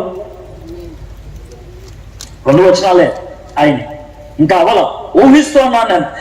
అమ్మ నాన్న ఇలా మాట్లాడుకుంటూ ఉంటారు. ఏకోబాదు అమ్రాము పరిగెత్తుకుంటా మిరియామ వస్తుంది. మమ్మీ బాగున్నావా? ఎట్లా అయింది? బాగుందా? అమ్మ మిరియాం దా. అమ్మ చెల్లె కదా మనకు పుట్టింది? కాదే, చెల్లి కాదు. అవునా మమ్మీ? తమ్ముడు పుట్టాడా? అయ్యో, తమ్ముడిని ఇప్పుడు ముసలు తినేస్తుంది కదా, తమ్ముడిని నైల్ నదిలో పడేస్తే ముసలు మింగేస్తుంది కదా. అదేంటి మమ్మీ, అదేంటి మమ్మీ, నువ్వు తమ్ముడిని ఎందుకు ఇచ్చావు అని పాప అమాయకంగా అంటూ ఉంటే, ఈలోగా 3 సంవత్సరాలు అహరోను పరిగెట్టుకుంటూ వస్తాడు. మమ్మీ నాకు చెల్లె కదా. కాదురా, చెల్లి కాదంట. మనకి మిరియాం జవాబు చెప్తుంది. తమ్ముడు పుట్టాడంట. అక్క అని గట్టిగా చేయి పట్టేసుకొని ఉంటాడు. తమ్ముడు అని గట్టిగా కాగులుచుకుంటే, మన తమ్ముడిని ఇప్పుడు నైల్ నదిలో పడేస్తారు కదా, నేను చూడలేను అక్క, నేను చూడలేను. వీళ్ళిద్దరూ బాధపడిపోతా ఉంటే ఈలోగా అమ్రాం, మిరియాం, అహరోన్ నుంచోండి, చేతులు కట్టుకోండి, అరవద్దల. అమ్మ నేను ఒక నిర్ణయం తీసుకున్నాను. ఏంటి పాప అది? ఏం లేదు, తమ్ముడు పుట్టాడు కదా మనకి, తమ్ముడిని నైల్ నదిలో వెయ్యం, పెంచుతాం. గొప్ప ఆనందం. అలాంటి ఎక్స్ట్రాలే వద్దు, సైలెంట్గా ఉండాలి, ఎవరికి చెప్పకూడదు. అర్థమైందా? అలాగే పాప చెల్లి పుట్టిందని చెప్పనా?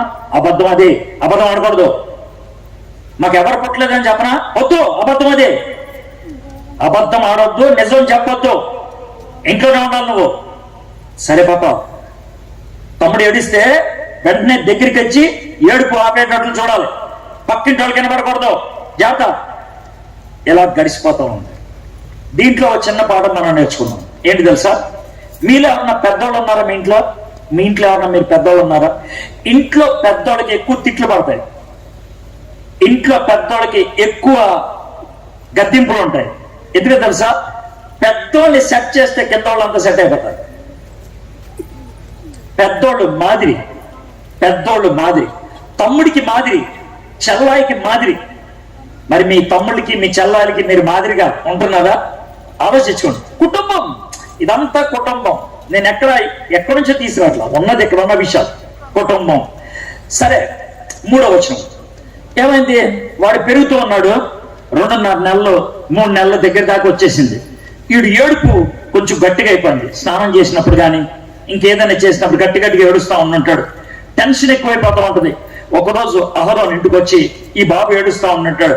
బాబా ఏడవద్దు అని అంటా ఉంటుంది. అది గట్టిగా నీకు అందుకనే చెప్పింది, అందుకే చెప్పా వాడిని పడే నైన్లేదు అనేసి. వీడు ఏడుస్తున్నాడు, నా గుండె ఎప్పుడు భయం వేసిపోతుంది. వాడు దొరికితే కనుక అందరినీ నైన్లేదు రాస్తారు. అవును ఒక్క నిమిషం ఆగండి, నేను ఊరుకోబెడతాను.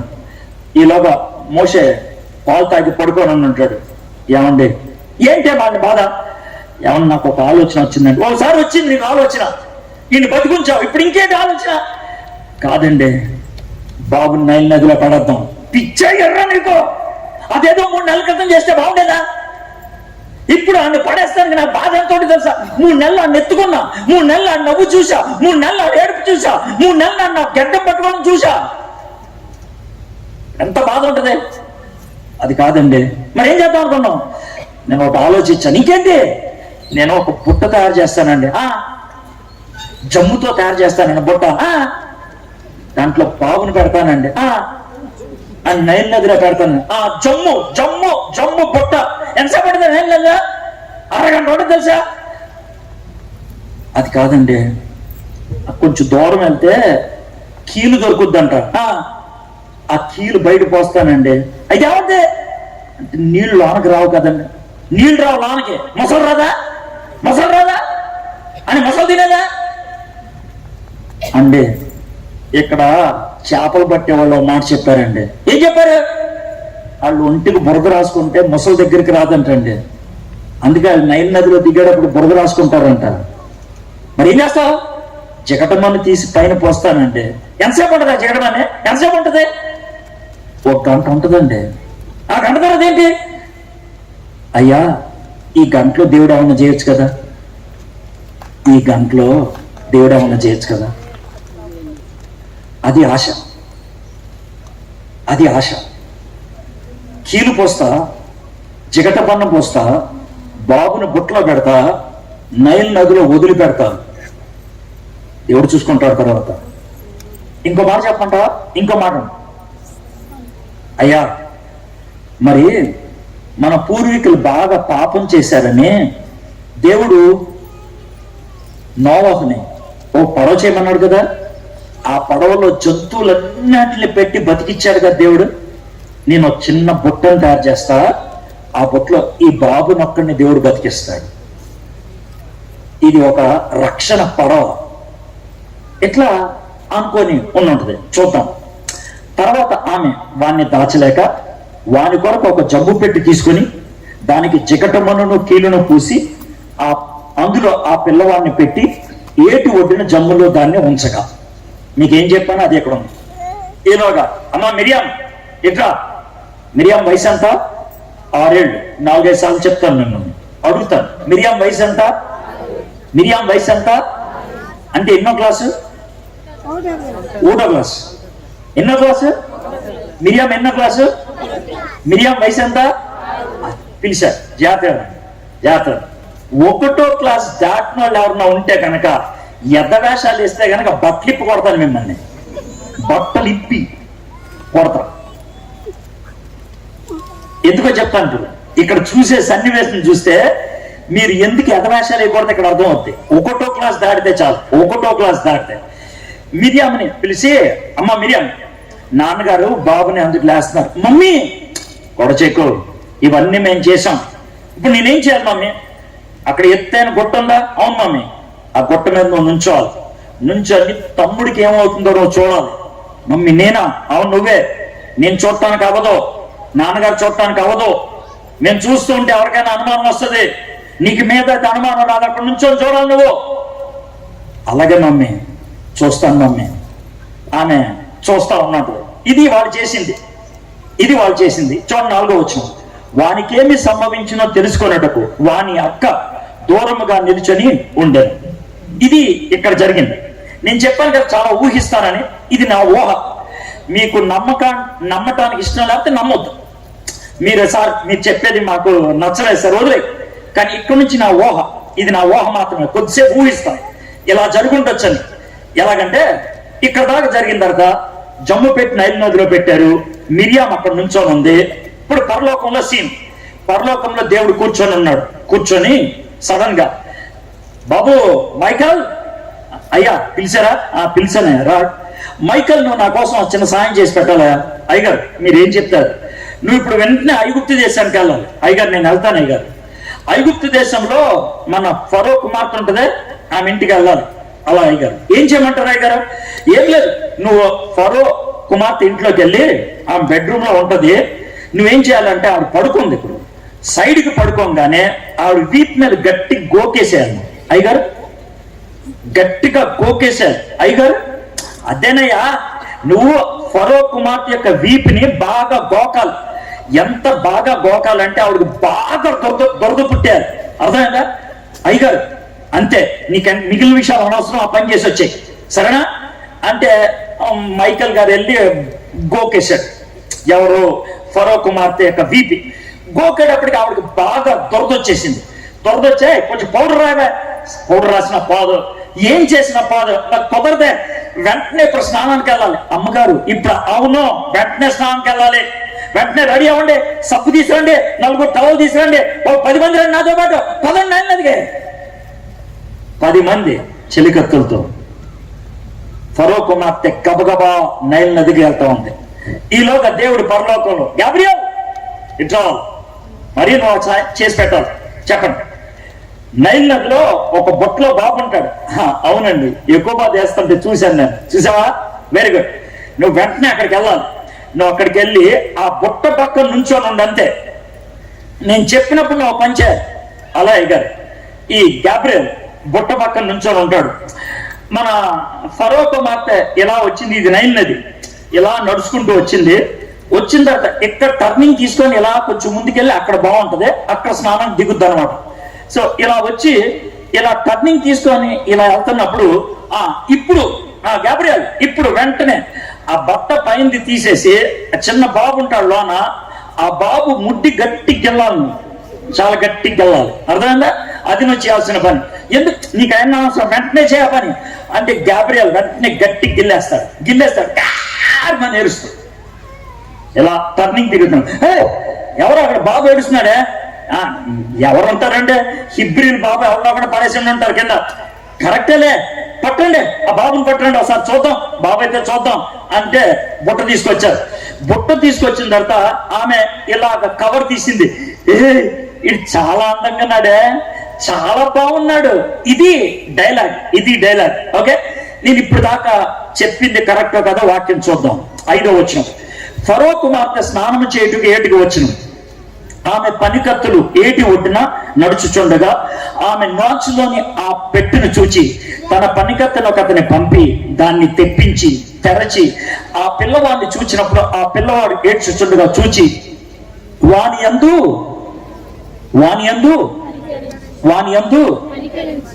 ఈ పదం మీ చేత చదివిపించాను. వాని యందు కనికరించి, అది చాలా ప్రాణం. వీడు హిబ్రీల పిల్లలో ఒకడాను. ఐగుప్తీలకి హిబ్రీలు పడరు, కానీ ఈమెకి ఆ బాబుని చూడంగానే ఏం పుట్టుకొచ్చింది? ప్రేమ పుట్టుకొచ్చింది, కనికరం పుట్టుకొచ్చింది. బా, ఈడు చక్కగా ఉన్నాడే, ఈయన పెంచాలి మనం, ఈడు చక్కగా ఉన్నాడు, ఈయన పెంచాలి. కనికరం, ప్రేమ పుట్టుకొచ్చింది. దేవుడు ఎంత గొప్పవాడో చూడండి. మన శత్రువులకి మన మీద కనికరం పుట్టేటట్లు చేస్తాడు, మన నాయకులకి మన మీద కనికరం పుట్టేటట్లు చేస్తాడు. ఎప్పుడైతే వీడు చక్కగా ఉన్నాడు, బాగున్నాడు అని అనుకుందో అంత దూరం నుంచి ఎవరు చూస్తున్నారు? మిరియాం ఎన్నో క్లాసు? మిరియాం వయసు ఎంత? 6 ఏళ్ళు. పరిగెత్తుకుంటా వచ్చింది ఎవరి దగ్గరికి? ఫరో కుమార్తె అంటే ఎవరు? రా కుమార్తె దగ్గరికి వచ్చింది. పెద్దవిడే రా కుమార్తె దగ్గరికి వచ్చింది. వచ్చి చేతులు అలా కట్టుకోండి. అమ్మగారు ఎవరే వచ్చింది? అమ్మగారు ఏంటే ఎవరో బొట్లో తీశారు కదా? చూశాను. ఏమంటావు? అమ్మగారు ఏంటే త్వరగా చెప్పు.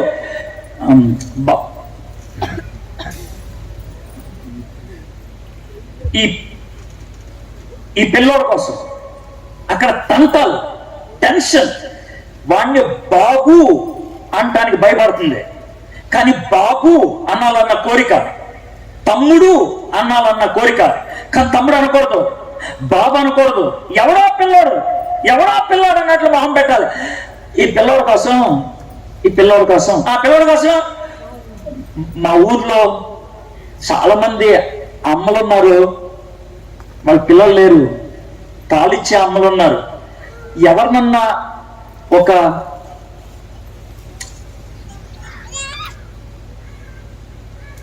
ఇక్కడ కూడా టెన్షన్. తీసుకురావాల్సిన అమ్మనే, కానీ అమ్మని ఏమని పిలుస్తుంది తెలుసా? పని ఆవిడి. ఓ పని ఆవిడని తీసుకురామంటావా? ఒక దాదిని తీసుకురామంటావా? 6 సంవత్సరాల పాప రాణి దగ్గర నుంచొని ఎంత అద్భుతంగా మాట్లాడగలిగిందో అమ్మ నేర్పించింది. అమ్మ నేర్పించింది. ఎంత చక్కగా మాట్లాడిందంట. 6 ఏళ్ల పాప, 6 ఏళ్ల పాప. సినిమా కాదు ఇది, రీటేక్ లో ఉండటానికి. మళ్ళీ మొదలు పెట్టడం లేదు. ఇది రియల్, ఇది నిజం. సింగిల్ షాట్ లో అయిపోవాలా. అవతల వాడికి అనుమానం రాకూడదు. ఈ పిల్లవాడు తమ్ముడిని పట్టుకొని మా ఇంటికి మా ఊర్లో పని పిల్లలు తీసుకురానా అమ్మను పట్టుకొని ఆ మాట అన్నది. చూడండి అలా అన్నదో లేదు. అప్పుడు వాని అక్క ఫరో కుమార్తెతో నీ కొరకు, తర్వాత ఏమంది? నీ కొరకు ఈ పిల్లవాడిని. మీరు చూసారా? పిల్లవాడు, ఈ పిల్లవాడికి, ఈ పిల్లవానికి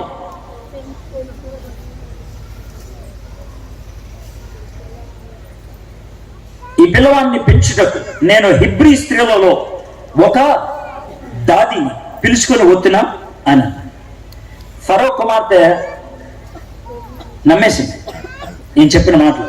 ఎలాగా పట్రా, వెళ్ళి పట్రా అంటే పరిగెత్తుకుంటూ వెళ్ళిపోయింది అమ్మ దగ్గరికి. మమ్మీ, హే మిరియాం, ఏమైంది? తమ్ముడికి ఏమైంది? మమ్మీ నువ్వు గట్టు మీద కూర్చోమన్నావు కదా, కూర్చున్నాను మమ్మీ. అయితే ఒకసారి మమ్మీ డాడీ బుట్ట పెట్టేసి వెళ్ళిపోయారు. 5-10 నిమిషాలు అయింది మమ్మీ.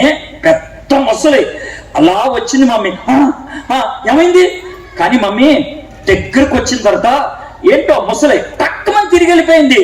అదేనే బురద వాసన వస్తే ఉండదంట, వెళ్ళిపోయింది ఉంటుంది. అమ్మయ్యా మమ్మీ బానే ఉంది మమ్మీ. ఈలోగా మమ్మీ ఇటు నుంచి గొడవ ఏంటా అని చూస్తే రాణిగారు యువరాణి గారు వస్తున్నారు. రాణిగారు ఎప్పుడు వచ్చారా? అదే మమ్మీ నాకు పెద్ద టెన్షన్ వచ్చేసింది.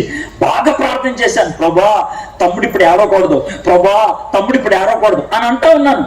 రాణిగారు నైల్ నదికి వచ్చి ఇలా టర్నింగ్ తీసుకుంటుంది మమ్మీ. తమ్ముడు గట్టిగా అరిచాడు మమ్మీ. ఎవరో ఏదో కొట్టినట్లు తిట్టినట్లు గట్టిగా అరిచాడు మమ్మీ. ఆవిడకి వినబడిపోయింది. నాకెంత భయం వేసింది తెలుసా? ఎవరో బాగున్నట్లు తీసండి అని అన్నారు. అయిపోయింది. తమ్ముడిని చూసి పేక పిసికేసి ఇసిరేస్తారు అని అనుకున్నాను. మమ్మీ ఆ బుట్ట తీసుకొచ్చిన తర్వాత బట్ట తీశారు కదా, రాణిగారి కుమార్తె యువరాణి బట్ట తీసిన తర్వాత ఇలా చూసింది మమ్మీ. దూరం నుంచి జాగ్రత్త చూస్తున్నాను. తమ్ముడు బాగుంటాడు కదా, తమ్ముడు చక్కగా ఉంటాడు కదా. తమ్ముడిని చూడంగానే తమ్ముడు ఏడు పాపేశాడు మమ్మీ. అప్పుడు తమ్ముడు ఏడవట్లేదు. తమ్ముడిని చెప్పవే అదే మా తమ్ముడిని చూడంగానే రాణిగారి కుమార్తె పడిపోయింది. పడిపోవటం అంటే అలా కాదు మమ్మీ, ఆడంటే ఇష్టమైపోయింది మమ్మీ. ఇష్టమైపోయి బాబు చక్కగా ఉన్నాడే అన్నది. అది నాకు వినబడింది మమ్మీ, వినబడింది. పరిగెత్తుకుంటూ వెళ్ళిపోయాను మమ్మీ. పరిగెత్తుకుంటూ వెళ్ళిపోయి నాకు బాగా టెన్షన్ వస్తుంది. తమ్ముడు అనేలా ఉంది, బాబు అనేలా ఉంది. నువ్వు చెప్పావు కదా పిల్లోడు అనమని. కొంచెం కష్టమైంది మమ్మీ అన్నాను. ఈ పిల్లోడిని పెంచడానికి మమ్మీని తీసుకురానా అంటే బాగోదు కదా, నువ్వు అన్నావు కదా నన్ను మమ్మీ అనొద్దని. దాదీని తీసుకురానా అన్నా. రాణిగారు పట్రా అని అన్నారు. మమ్మీ నువ్వు వెళ్ళిపోవాలి అంటే ఆమె చాలా ప్రేమతో ముద్దు పెట్టుకుంటే, చూడు నన్ను ముద్దు పెట్టుకున్నావు కానీ నీకు మాట చెప్పాలా. కూతురు ఇప్పుడు అమ్మకి చెప్తుంది, ఏంటే నువ్వు అక్కడికి వెళ్ళి ఎమోషనల్ అయిపోకూడదు, తమ్ముడు చూసి వెంటనే ఏడ్ చేయకూడదు, తమ్ముడు చూసి గట్టిగా కౌగిలించేసుకోకూడదు వెంటనే. అలాగేనా అమ్మా. జాగ్రత్త వినండి. పిల్లల్ని భక్తిలో పెంచడం మొదలు పెడితే మనం చిన్నప్పుడు మనం ఇబ్బందుల్లో ఉన్నప్పుడు, మనం కష్టాల్లో ఉన్నప్పుడు వాళ్ళు చిన్నగా చెప్తే మాటలు అంటే అవి గొప్ప ధైర్యాన్ని ఇస్తాయి, చాలా గొప్ప ధైర్యాన్ని ఇస్తాయి. మమ్మీ ఏసే మన మాట వింటాడు మమ్మీ అని నీ కూతురు చెప్తే, నీ కొడుకు చెప్తే, చిన్నవాళ్ళు ఎంత ధైర్యం వస్తుంది తెలుసా? ఇక్కడ కూడా అదే జరిగింది. మమ్మీ నువ్వు జాగ్రత్తగా ఉండాలి మమ్మీ. సరేరా వెళ్ళిన తర్వాత చేతులు కట్టుకుంది. అమ్మాయి ఈ బాబుని నా కోసం పెంచాలి. అలాగేనండి. నీకు పాలున్నాయా? ఉన్నాయండి. బాబు పుట్టాడు కదా, ఉన్నాయి. జాగ్రత్తగా మాట్లాడుతుంది, ఉన్నాయి. సరే తీసుకో అని అంటే మోషన్ చూస్తుంది. పక్కన మిరియం ఎమోషనల్ అవ్వద్దు సలహా ఇస్తా ఉన్నది. ఆ మోషని కొంచెం ఇలాగా మీద వేసుకుంటున్నప్పుడు మాయ్ చిన్న మాట, ఈయన్ని సొంత కొడుకులాగా పెంచాలి. ఎలాగా? సొంత కొడుకులాగా. అలాగే అమ్మగారు సొంత కొడుకులాగానే పెంచుతాను. ఎంత ఇమోషనల్గా ఉండదో ఆలోచించండి. ఆడు కొడుకు కానీ సొంత కొడుకులాగా పెంచుతా అని చెప్పాలి. మీరు ఇంత ఆలోచించగలిగారా? ఈ స్టోరీలో ఇంత చూడగలిగారా? ఇంత వెనకాల జరిగి ఉంటుందని మీకు తెలిసిందా? ఆయన్ని తీసుకొని వెళ్ళిపోతా ఉంటే అమ్మాయి భయం వేసి, ఆయన్ని పెంచడానికి మీకు డబ్బులు ఉన్నాయా? పర్లేదంటే ఏమవద్దు, లేదంటే ఏమవద్దు. అమ్మగారు మీరే చెప్పండి. సర్లే నెలకు 5,000 జీతం పంపిస్తాను. అలాగే అమ్మగారు. ప్రతి నెల మా వాళ్ళు వస్తారు, బాబుని చూస్తారు, జీతం ఇచ్చిపోతారు. అలాగే అమ్మగారు. ఓ 2-3 ఏళ్ళు అయిపోయింది. ప్రతి నెల జీతం వచ్చేస్తా ఉంటది, ప్రతి నెల. అయితే చేస్తానండి. 3 సంవత్సరాలు అప్పుడు మోషే ఎంత ఉంటాడు, 6 ఏళ్ళ అహరోన్ ఎంత ఉంటాడు, 9 ఏళ్ల మిరియాం ఎంత ఉంటది. వరుసగా నుంచుంటే మోషే గుండె పెక్కలాగా ఉంటాడు, అహరోను మిరియామ బక్కగా ఉంటారు. ఎందుకో తెలుసా? మోషేకి పాలు గుడ్డు అన్ని పెడతారు. డబ్బులు వస్తున్నాయి గాడికి, వీళ్ళకి రావు. అర్థమైందా? దీంట్లో కూడా చిన్న పాఠం మనం నేర్చుకోవచ్చు. ఏంటి తెలుసా? మన పిల్లల్ని దేవుని కోసం పెంచాలి అనుకుంటే కావలసిన డబ్బులు, కావలసిన అవసరతలు ఎవరు తీరుస్తారు? దేవుడు తీరుస్తారు.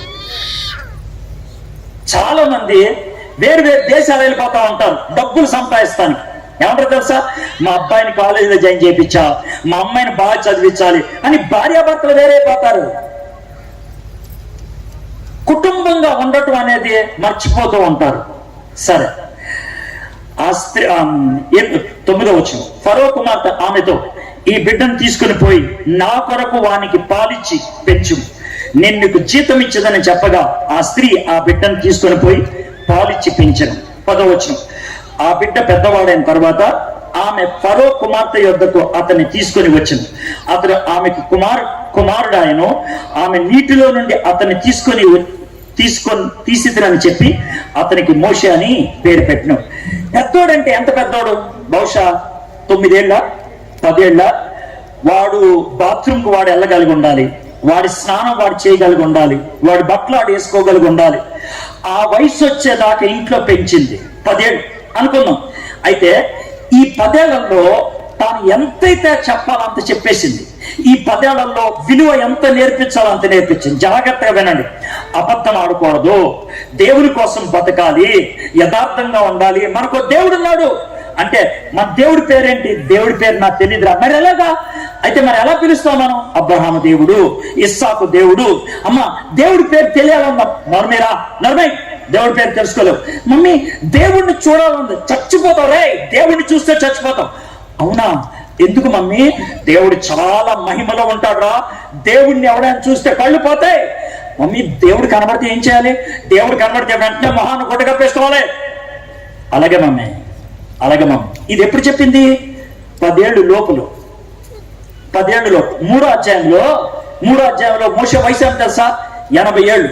80 ఏళ్ల మోషేకి దేవుడు కనబడి నేను అబ్రహాము దేవుణ్ణి, ఇస్సాకు దేవుణ్ణి అని అంటే, యాకోబు దేవుణ్ణి అని అంటే మోషే ఏం చేశాడు? మొహం కప్పేసుకున్నాడంట. 10 ఏళ్ళప్పుడు నేర్పించిన పాట 80 ఏళ్ళప్పుడు గుర్తొచ్చింది. చిన్నప్పుడు విలువలు నేర్పిస్తే చచ్చిపోయేదాకా వదిలిపెట్టరు. నేర్పించండి విలువలు. విలువలు అంటే ఏంటి? అబద్ధం ఆడకూడదు, చెప్పిన మాట వినాలి, కష్టపడి చేయాలి, ఏ పైనైనా నమ్మకంగా ఉండాలి. ఇది విలువ. 2 రోజులు 4 అనేది విలువ కాదు, పాఠం. ABCD పాఠం. పనికిమాలిన టీచర్లని చెప్తారు. విలువల అమ్మా నాన్న ఇస్తారు. జీతం ఇస్తే నేర్పించే చదువు, ప్రాణం కోసం పెంచేది విలువ. 10 ఏళ్ళ లోపల విలువలు నేర్పించింది, పంపించేసింది. 10వ వచనానికి 11వ వచనానికి మధ్యన 30 ఏళ్ళు ఉన్నాయి. 10వ వచనానికి 11వ వచనానికి మధ్యన 30 ఏళ్ళు. 11వ వచనం వచ్చేప్పటికి మోషేకి 40 ఏళ్ళు. 11వ వచనం వచ్చేప్పటికి మోషే 11 ఏళ్ళు, 40 ఏళ్ళు. ఆ దినముల్లో మోషే పెద్దవాడై తన జనుల యొద్దకు పోయి వారి భారములను చూచెను. అప్పుడు అతడు తన జనుల్లో ఒక హిబ్రీని ఒక ఐగుప్తుడు కొట్టగా చూచెను. మోషే ఎవరి దగ్గరికి వెళ్ళాడు? తన ప్రజల దగ్గరికి వెళ్ళాడు. మోషే ఎక్కడ బతుకుతున్నాడు? ఫరో ఇంట్లో బతుకుతున్నాడు. మోషేకి రాజెట్టి రాయ్ ద్రాక్షారసం పట్టరా, రాయ్ జీడిపప్పు పట్టరా, రాయ్ ఖర్జూరం పట్టరా, రాయ్ మంచినీళ్ళు పట్టరా, కూర్చుంటే అన్ని వస్తాయి మోషేకి. అదే ఆయన జీవితం. సకల విద్యల్లో ప్రావీణ్యుడు, నెంబర్ 1, చదువుల్లో నెంబర్ 1, రాజ టీవీ. అలాంటి పరిస్థితిలో అమ్మా ఒకసారి నేను అలా బయటికి వెళ్ళి వస్తానే, రే ఒక్కడు వెళ్తావా? పర్లేదు మమ్మా, నాకు ఫైటింగ్ వచ్చు కదా, ఒక్కడినే వెళ్తానులే. అరే మనవాడు పట్టుకెళ్ళారు సైనికుల్ని, అవసరం లేదు మమ్మీ, నేను ఒక్కడనే వెళ్తా. వెళ్ళాడు. ఎక్కడికి వెళ్ళాడు? తన జనుల దగ్గరికి వెళ్ళాడు. ఎవరాళ్ళు? ఐగుప్తీలా? కాదు, హిబ్రీడు. 10 ఏళ్ళప్పుడు వదిలేసిన జనులు, 40 ఏళ్ళప్పుడు మర్చిపోలేదు. వాళ్ళు నా ప్రజలు, వాళ్ళ మీద నాకు భారం ఉండాలి. మీలో కొంతమంది ఎలా ఉంటారంటే, ఇది పాకల చిన్న గ్రామం, ఇక్కడ చదువుకుంటారు, పెద్ద చదువులు చదువుతారు, లెక్చరర్లు, ఇంజనీర్లు, డాక్టర్లు అయిపోతారు. తప్పేమి లేదు, అవ్వాలి. అయితే నువ్వు ఎంత ఇంజనీర్ అయినా, ఎంత డాక్టర్ అయినా, ఎంత చదువుకున్నా, నీ ఊరు మర్చిపోతే నువ్వు అసలు మనిషివేనా? నీ ఊరి మీద నీకు ప్రేమ లేకపోతే నువ్వు అసలు మనిషివేనా? నీ ఊరి మీద నీకు భారం లేకపోతే నువ్వు అసలు మనిషివేనా? నీకు కుక్కకి ఏమైనా తేడా ఉందా? మోషే భారం ఉన్న వ్యక్తి. తన ప్రజలంటే, తన జనులంటే భారం. కొంతమంది ఉంటారు ఎక్కడికి వెళ్ళినా వాళ్ళ ప్రజల మీద ఉన్నటువంటి భారాన్ని పోగొట్టుకోరు. గుర్తుపెట్టుకోండి, ప్రతి మనిషికి దేవుడు భారం ఇస్తాడు. ప్రతి మనిషికి. మదర్ తెరీసాకి అడుక్కునే వాళ్ళ మీద భారం ఇచ్చాడు. మరి నీకెవరంటే భారం ఇచ్చాడు? విలియం కేరీకి భారతదేశం మీద భారం ఇచ్చాడు. మరి నీకంటే ఎవరి మీద భారం ఇచ్చాడు? భారం. నాకు నపుంసకులంటే భారం ఇచ్చాడు దేవుడు, వాళ్ళకి సువార్తను చెప్పాలని. కొండ ప్రాంతాల్లో ఉన్న వారి మీద భారం ఇచ్చాడు, వాళ్ళకి వెళ్ళి సువార్త చెప్పాలని. నేను వెళ్తాను వాళ్ళ దగ్గరికి, సంవత్సరానికి 2-3 సార్లు వెళ్తాను. చాలా కఠినతరమైంది. వాళ్ళు జీవించే చోట్ల రోడ్లు ఉండవు, కరెంట్ ఉండదు, సరిగ్గా వసతులు ఉండవు. మొన్న మే 2 నుంచి 5వ తారీఖు దాకా 4 రోజులు కొండల్లో నడిచా. 14 గంటలు నడిచా. 14 గంటలు 9 కొండలెక్కి దిగా 7 గ్రామాల్లో సువార్త చెప్పడానికి. నేను దానికి ముందు ఆపరేషన్ చేయించుకున్నా కాళ్ళకి. నా కాళ్ళకి కట్టు ఉంటుంది.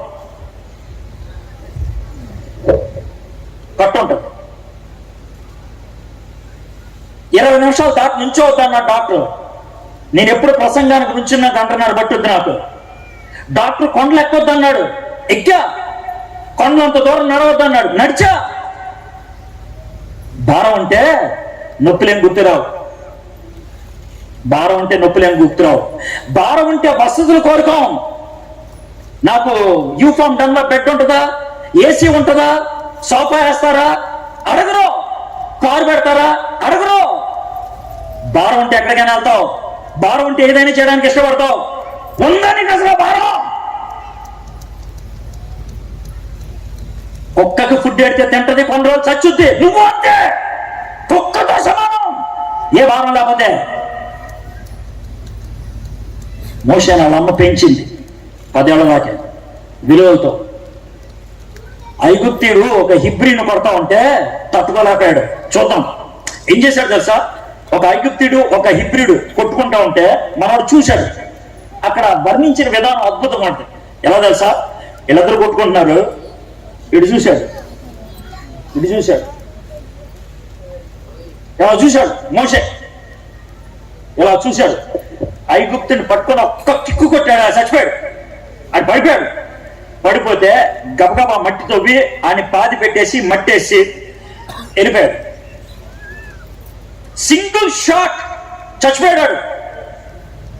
3వ కంటికి తెలియకుండా చంపేశాడు. సార్ ఊరుకా సార్, కొంచెం ఓవర్ యాక్షన్ వేస్తున్నావు అనొచ్చు. నన్ను చూద్దాం ఏముందో. 12వ వచనం చూద్దాం. అతడు ఇటు అటు తిరిగి చూచి నేను చేసిన పనే కదా నేను చేసింది. అతను ఇట్లు అటు తిరిగి చూచి ఎవడనూ లేకపోగా ఆ ఐగుప్తిని చంపి ఇసుకలో వాడిని కప్పెట్టను. నేను చేసింది ఇది ఏమన్నా తేడా ఉందా చెప్పండి నాకు. సింగిల్ షాట్ లేపు పాది పెట్టేశాడు, వెళ్ళిపోయాడు.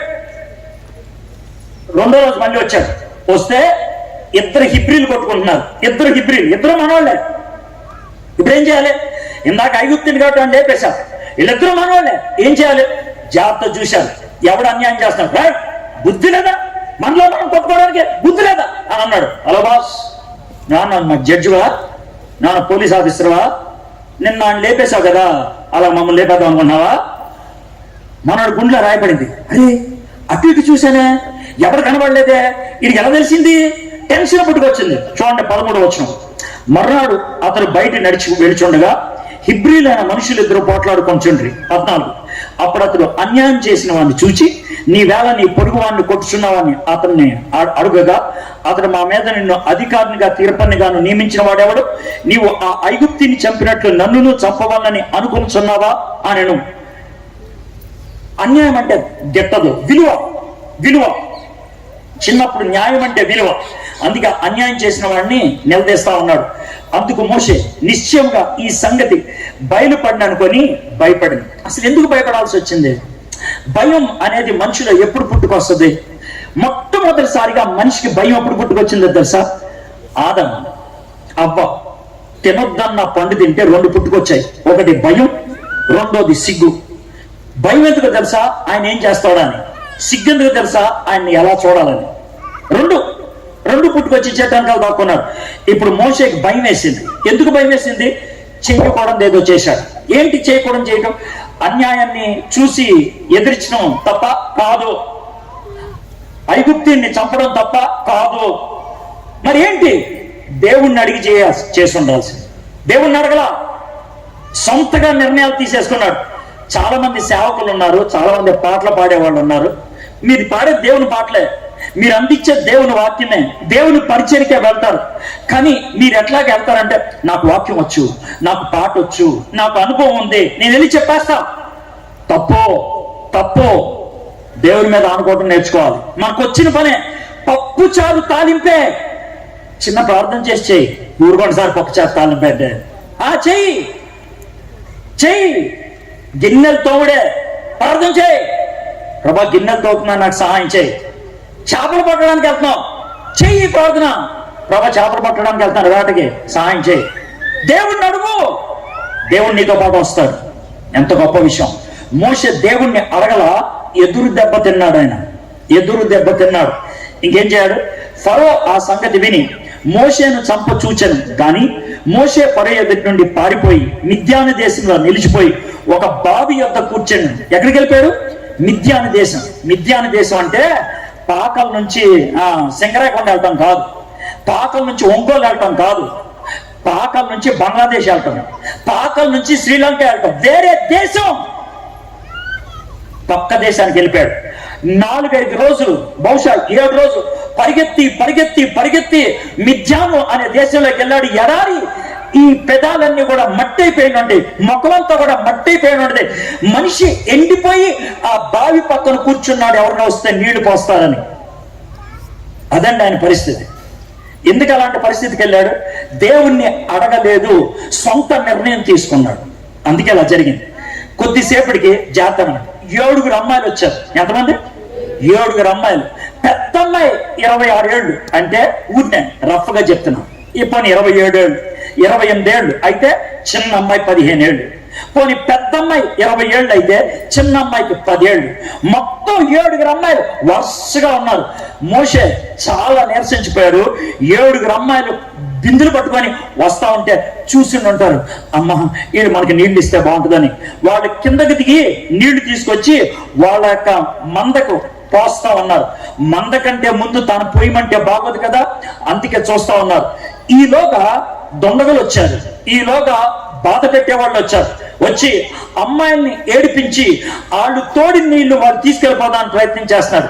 సినిమా పక్కీలో ఉంటుంది ఇది. సినిమా పక్కీలో ఎలా అంటే హీరోయిన్ కి హీరోకి సంబంధం ఎక్కడ ఏర్పడుతుందంటే విలన్ వస్తాడు, హీరోయిన్ ఏదో చేద్దాం అనుకుంటాడు, హీరో వస్తాడు, విలన్ ని 4 బాగుతాడు, అంతే హీరోయిన్ కి హీరో మీద మనసు పడుతుంది, సినిమా స్టార్ట్. ఇక్కడ కూడా అంతే జరిగింది, ఏం తేడలేదు. ఎక్కడ కూడా సేమ్. మనోళ్ళు వచ్చారు 7, వీళ్ళు 4 వచ్చి ఉంటారు. మోసే 4 రోజులు నడిచాడు, ఫుడ్ సరిగ్గా ఉందో లేదు తెలుసు, అయినా లేచి డబా డబా కొట్టుబడేశాడు. 4 పారిపోయారు. పారిపోతే ఈ 7 అమ్మాయిలు ఏం చేయాలో అర్థం కాకుండా అమాయకంగా బిక్కమొహం పెట్టి ఇలా చూస్తా ఉంటే, ఆ బిందెలు నాకు ఇవ్వండి అని ఉంటాడు. ఇస్తే ఆయన కిందకెళ్ళి 2 బిందెలతో నీళ్లు ఇలా పట్టుకొస్తా ఉంటే, ఇక్కడ కండలన్నీ ఇలా ఉగ్గుంటే 6 ప్యాక్ బాడీ సూపర్. వాళ్ళు ఇలా చూస్తూ ఉంటారు, భలే ఉన్నాడే. ఈ 7 అమ్మాయిలు ఆయన గబగబా నీళ్లు పోసేసిన తర్వాత వీళ్ళు ఇంటికి వెళ్ళిపోయారు. వెళ్ళిపోతా ఉంటే వాళ్ళు వచ్చాడు, మనకి వాళ్ళు త్వరగా పని అయిపోయిందే, నీళ్లు కూడా మనకి తోడు పెట్టేశాడే అంటే వీళ్ళు ఇంటికి వెళ్ళిపోయారు. ఇంటికి వెళ్ళంగానే డాడీ అమ్మా అంత త్వరగా వచ్చేసారు. ఇక్కడ దాకా మీకు స్టోరీ చెప్పాను కదా, వచ్చిన చూద్దాం. నేను చెప్పిన స్టోరీ వచనాలు కరెక్టే కాదో చూద్దాం. 16వ వచనం. మిద్యాను యాజకునికి 7 కుమార్తెలు ఉండేవి. వారు వచ్చి తమ తండ్రి మందకు పెట్టుటకు నీళ్లు చేది తొట్లను నింపుచుండగా మంద కాపర్లు వచ్చి వారిని తోలివేసిరి. అప్పుడు మోషే లేచి వారికి సహాయం చేసి మందకు నీళ్లు పెట్టెను. వారు తమ తండ్రి అయిన రెగూయల్ అంటే ఏంటి తెలుసా? స్నేహితుడు అని అర్థం. రెగూయలు నద్దకు వచ్చినప్పుడు అతడు నేడు మీరెంత త్వరగా ఎట్లు వచ్చి తిరనండి. ఎలా వచ్చేసారమ్మా ఎంత త్వరగా అనేసారు. 7 కుమార్తెల్లో పెద్దాం పేరు సిప్పోరా. డాడీ ఏమైందమ్మా? డాడీ ఈ రోజు కూడా నీళ్లు తెచ్చుకోవడానికి వెళ్ళాం కదా, రోజు వచ్చి ఆ బ్యాచ్ వచ్చారు డాడీ, మళ్ళీ అల్లరి బ్యాచ్. అయితే ఏమైంది తెలుసా? ఎవరో డాడీ ఐగుప్తు దేశం నుంచి వచ్చాడు, ఆయన ఐగుప్తీయుడు కాదంట డాడీ, అతని హిబ్రీడ్ అంట, మనకి చుట్టమే అవుతాడు. హిబ్రీలు మన చుట్టాలే కదా, మన తాతయ్య అబ్రహాంకి పుట్టినోళ్లే వాళ్ళు, మనం కూడా అబ్రహాం నుంచే కదా వచ్చింది, మనకు చుట్టాలే అవుతారు. కాబట్టి నేను అడిగేశాను, ఏమండి కొంచెం సహాయం చేయండి అంటే ఆయన కొట్టి పంపించేసి నీళ్లు డాడీ ఎంత గబగబా మోసేశాడు తెలుసా, పోసి పంపించేశాడు డాడీ. అందుకే త్వరగా వచ్చామంటే గుర్తుందా లేదా? డాడీ నేను తప్పేమని చేశాను? అది కాదే, గుర్తుందా లేదా? ఏం డాడీ నేనేం చేశాను? అంత సహాయం చేసినటువంటి వ్యక్తిని ఇంటికి రమ్మనకుండా పంపించేశారా? అయ్యో సారీ డాడీ, తెలియదు కదా. ఎలా పరిగెత్తుకుంటే అయిపోయింది అంటారు 7. ఆయన అక్కడే ఉంటాడు. ఏమండి మీరు ఇక్కడ ఉన్నారా? చాలా సంతోషం. ఏమైందమ్మా? ఏమన్నా పోయిందా? ఏమన్నా మర్చిపోయారా? ఏమి లేదయ్యా, ఏమి లేదే. డాడీ కోపగించుకున్నా. అయ్యో ఏమైంది? అట్లా కాదండి, మీరు మాకు ఇంత సహాయం చేశారు కదా, మీరు ఒక్కసారి ఇంటికి రావాలండి ప్లీజ్ అండి, ఒక్కసారి ఇంటికి రావాలండి. డాడీకి చాలా కోపంగా ఉంది. ప్లీజ్ వస్తానమ్మా, వస్తాను, మీరు నడవండి, మీ వెనకాల వస్తాను. ఇంటికి వచ్చారు డాడీ. ఆయన వచ్చారు. డాడీ ఏం పేరు బాబు నీది? సార్ నా పేరు మోషే సార్. అదేంటి ఐగుప్తిని పేరు పెట్టారు? అదే సార్ ఆ పేరు నాకు ఫరో కుమార్తె పెట్టారు. ఫరో కుమార్తె పెట్టడం ఏంటి అంటే ఆవిడ నాకు పెంపుడు తల్లి ఏంటి? ఎలా చెప్పాలి సార్? పెద్ద స్టోరీ సార్. నేను పుట్టింది హిబ్రీలకే, వీళ్ళు పెంచారు సార్ నన్ను, నేను యువరాజులాగా ఉండేవాడిని సార్. అయితే ఏమైంది? పొరపాటులో కంగారులో ఒకరిని చంపేశాను సార్, ఆ విషయం బయటపడింది. అయితే ఏమైంది? ఇప్పుడు వాళ్ళు నన్ను చంపడానికి చూస్తున్నారు సార్, అందుకే పారిపోయి వచ్చేసాను సార్. అయ్యో అవునా? సార్ ఒక పని చేయకూడదు? చెప్పండి గారు, మీరేం చెప్తా అది. ఇక్కడ ఎవరు మీకు చుట్టాలు ఉన్నారా? లేదు సార్. సరే మా ఇంట్లో ఉండండి. అలాగే సార్. 2-3 వారాలు అయిపోయింది. ఓ రోజు సిప్పోరా పిలుస్తాడు పెద్ద కూతుర్ని. ఎవరో రెగూయల్ తండ్రి, ఆయన పేరు ఇంకో పేరు ఇత్రో లేదా రెగూయల్. పిలిచి అమ్మా సిప్పోరా. నాన్నగారు పిలిచావా? అదేనమ్మా ఆ కుర్రాడు ఉన్నాడే, ఆ డాడీ మోషే. బాగున్నాడమ్మా కుర్రాడు. అవునమ్మా కంగులో ఉంటే బాగా పనిచేస్తా ఉంటాడు. అదేనమ్మా నీకు నచ్చాడా అంటే నాకు నచ్చడం ఏంటి డాడీ? అదేనమ్మా నువ్వు ఎదిగిన వయసులో ఉన్నావు, కుర్రోడు ఉన్నాడు, ఎక్కడి నుంచో వచ్చాడు, పెళ్లి చేసేస్తా పోద్దాం అనిపించింది. అది నన్ను అడిగితే నేనేం చెప్తాను డాడీ? మీ మాట ఎప్పుడన్నా కాదంటానా? ఆయన అడగండి డాడీ, ఆయన ఓకే అంటే నాకు ఓకే. మోషే బాబు ఇట్లా అయ్యగారు పిలిచారంట. అయ్యగారు ఏంటండి? ఏం లేదయా, మా పెద్దమ్మాయి తెలుసా, అదే సిప్పోరా. పేరు కూడా బాగా తెలిసేంటి అంటే రోజు మాట్లాడుకుంటూ ఉంటాం కదా సార్. సార్ అమ్మాయి నీకు నచ్చిందా అంటే ఏంటి సార్ అందరూ అడుగులు బాగున్నారు. అది కాదయ్యా పెళ్లి వయసుకు వచ్చావు కదా. సరే సార్ మీరు ఎట్లా అంటే అట్లా. సిప్పోరాకి మోషేకి పెళ్ళి అయిపోయింది. నేను చెప్పింది కరెక్టా కాదు చూద్దామా? రైట్. ఎప్పుడు నెక్స్ట్ వారు తమ తండ్రి అయిన రెగుయేలు వద్దకు వచ్చినప్పుడు అతడు, నేడు మీరెంత త్వరగా ఇట్లు వచ్చి తిరండి. అందుకు వారు, ఐగుప్తీయుడు అక్కడ మంద కాపరి చేతిలో నుండి మమ్మల్ని తప్పించి వడిగా నీళ్లు చేది మన మందకు పెట్టినానుగా అతడు తన కుమార్తెలతో, అతడు ఎక్కడ ఆ మనిషిని ఎలా విడిచి వచ్చింది, భోజనమునకు అతనికి పిలుచుకొని రండి అని. మోషే ఆ మనుషులతో నివసించడానికి సమ్మతించను. అతడు తన కుమార్తె అయిన సిప్పోరాను మోషేకి ఇచ్చాను. అయితే ఇప్పుడు మోషే ఎట్లా ఆలోచించుకుని ఉంటాడు? నేను తప్పు చేశాను, పారిపోయాను, ఇక్కడ ఫ్యామిలీ దొరికింది, సెటిల్ అయిపోతాను అనుకున్నాడా? రెండోది, మోషే తప్పు చేశాడు, పారిపోయాడు, దేవుడు వదిలేశాడా? లేదు. మోషే కోసం ఒక ఫ్యామిలీని రెడీగా పెట్టించాడు. మోషే కోసం దేవుడు ఒక ఫ్యామిలీని, ఎంత గొప్ప విషయం చూడండి. మోషే ఇక్కడికి వస్తాడు, వాడి కోసం ఒక ఫ్యామిలీ ఉండాలి, వాడి కోసం ఒక అమ్మాయి రెడీగా ఉండాలి. ఎంత అద్భుతంగా రెడీ చేసి పెట్టాడు దేవుడు. మనం ఊహించక మునిపే, మన అవసరం ఏంటో మనకు తెలియకముందే దేవుడు మన కోసం సిద్ధపరిచేటువంటి వాడు. అలాంటి దేవుడు ఉన్నప్పుడు ఎందుకు ఆతృత పడతావు? ఎందుకు టెన్షన్ పడతావు? ఎందుకు దేవుడి మీద ఆనుకో? సరే, ఆమె ఒక కుమారుని కలిగినప్పుడు మోషే, నేను అన్య దేశంలో పరదేశినే ఉంటుంది అనుకొని వానికి గెర్షోం అని పేరు పెట్టాడు. గెర్షోం అంటే అర్థం ఏంటి తెలుసా? నేను పరదేశిని. గెర్షోం నేను పరదేశిని, గెర్షోం నేను పరదేశిని. రోజుకి 50 సార్లు పిలుస్తాడేమో గెర్షోం. వెంటనే మనసులో, ఇది మన ఊరు కాదు, గెర్షోం ఇది మన దేశం కాదు, గెర్షోం నేను ఎప్పుడొకప్పుడు అక్కడ వెళ్ళిపోవాలి. ప్రతిసారి తనకు గుర్తొచ్చేది ఒకటే, నేను ఎక్కడోని కాదు, ఇది నా దేశం కాదు. అసలు మోషేని దేవుడు ఎలా పెంచాడో చూడండి. అసలు దేవుడు మోషేకు ఒక భారాన్ని ఇస్తే ఆ భారాన్ని విడిచిపెట్టలా. ఇబ్బందులు వచ్చాయి, శోధనలు వచ్చాయి, కష్టాలు వచ్చాయి, పారిపోయాడు. కానీ గుండె లోతుల్లో భారం మాత్రం పోలేదు. గెర్షోం గెర్షోం గెర్షోం 23 అలాగున అనేక దినములు జరిగిన మీదట ఐగుప్తి రాజు చనిపోయాడు. ఇశ్రాయేలీయులు తాము చేయుచున్న వెట్టి పనులు బట్టి నిట్టూర్పులు విడిచుచు మొరపెట్టుచుండగా తాము పెట్టిన పనులను బట్టి వారు పెట్టిన మొర దేవుని వద్దకు చేరి. ఇక్కడ దేవుడు మోషేని సిద్ధపరుస్తున్నాడు, ఇక్కడ ప్రజలు ప్రార్థన చేస్తున్నారు. ప్రార్థన చేసేవాళ్ళు ఇశ్రాయేలీయులు, సిద్ధపడుతుంది మోషే. ఈ ప్రార్థనలు దేవుడి దగ్గరికి వెళ్ళాయి. ఆ ప్రార్థనకి జవాబుగా దేవుడు మోషేని సిద్ధపరిచాడు. ఎంత చక్కగా ఆలోచన. నువ్వు ప్రార్థన చేస్తావంటే దేవుడు ఎవరినో సిద్ధపరచుకొని తీసుకొస్తాడు. ఇప్పుడు ఇంత మీటింగ్ జరుగుతుంది, మధ్యాహ్నం కూడా ఇంతమంది ఉన్నారు, రాత్రి కూడా ఇంతమంది ఉన్నారు. దానికి కారణం ఏంటి? ప్రార్థన చేసిన వాళ్ళు ఉన్నారు. దీనికోసం ప్రార్థన చేసిన వాళ్ళు. ప్రార్థనకు ఫలితంగా పరిచర్య జరుగుద్ది. స్పీకర్ని బట్టి కాదు, పాస్టర్ని బట్టి కాదు, అడ్వర్టైజ్మెంట్ ని బట్టి కాదు, ఫుడ్ ని బట్టి కాదు, టెంట్ ని బట్టి కాదు, స్టేజ్ ని బట్టి కాదు. ప్రార్థన. వాళ్ళు ప్రార్థన చేశాడు, దేవుడు మోషేని తీసుకొని వచ్చాడు. 24 కాగా దేవుడు వారి మూలుగుని విని అబ్రహాము, ఇస్సాకు, యాకోబులతో తాను చేసిన నిబంధనను జ్ఞాపకం చేసుకున్నాడు. దేవుడు ఇశ్రాయేలును చూచెను, దేవుడు వారి యందు లక్ష్యం ఉంచాను. దేవుడు ప్రార్థనకి జవాబుగా ఈరోజు మీటింగ్ పెట్టాడు. దేవుడు ప్రార్థనకి జవాబుగా మీ ఊర్లో పరిచర్య జరుగుతుంది. ప్రార్థనకి జవాబుగా మీ ఊర్లో వాక్యం చెప్పేవాళ్ళు ఉన్నారు. మీ మీద లక్ష్యం ఉంది దేవుడికి. మీరు బాధల్లో ఉండొచ్చు, శ్రమల్లో ఉండొచ్చు, తినటానికి తిండి లేకపోయి ఉండొచ్చు. మీ ప్రార్థన దేవుడు విన్నాడు.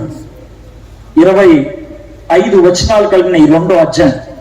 మొదటిది, కుటుంబంలో పిల్లల్ని ఎలా పెంచాలి. 2, దేవుని మీద ఎందుకు ఆనుకోవాలి. 3, ప్రార్థన చేస్తే ఏమవుతుంది. 3 ప్రశ్నలకు జవాబులు. మొదటి 10 వచనాలు పిల్లల్ని ఎలా పెంచాలి.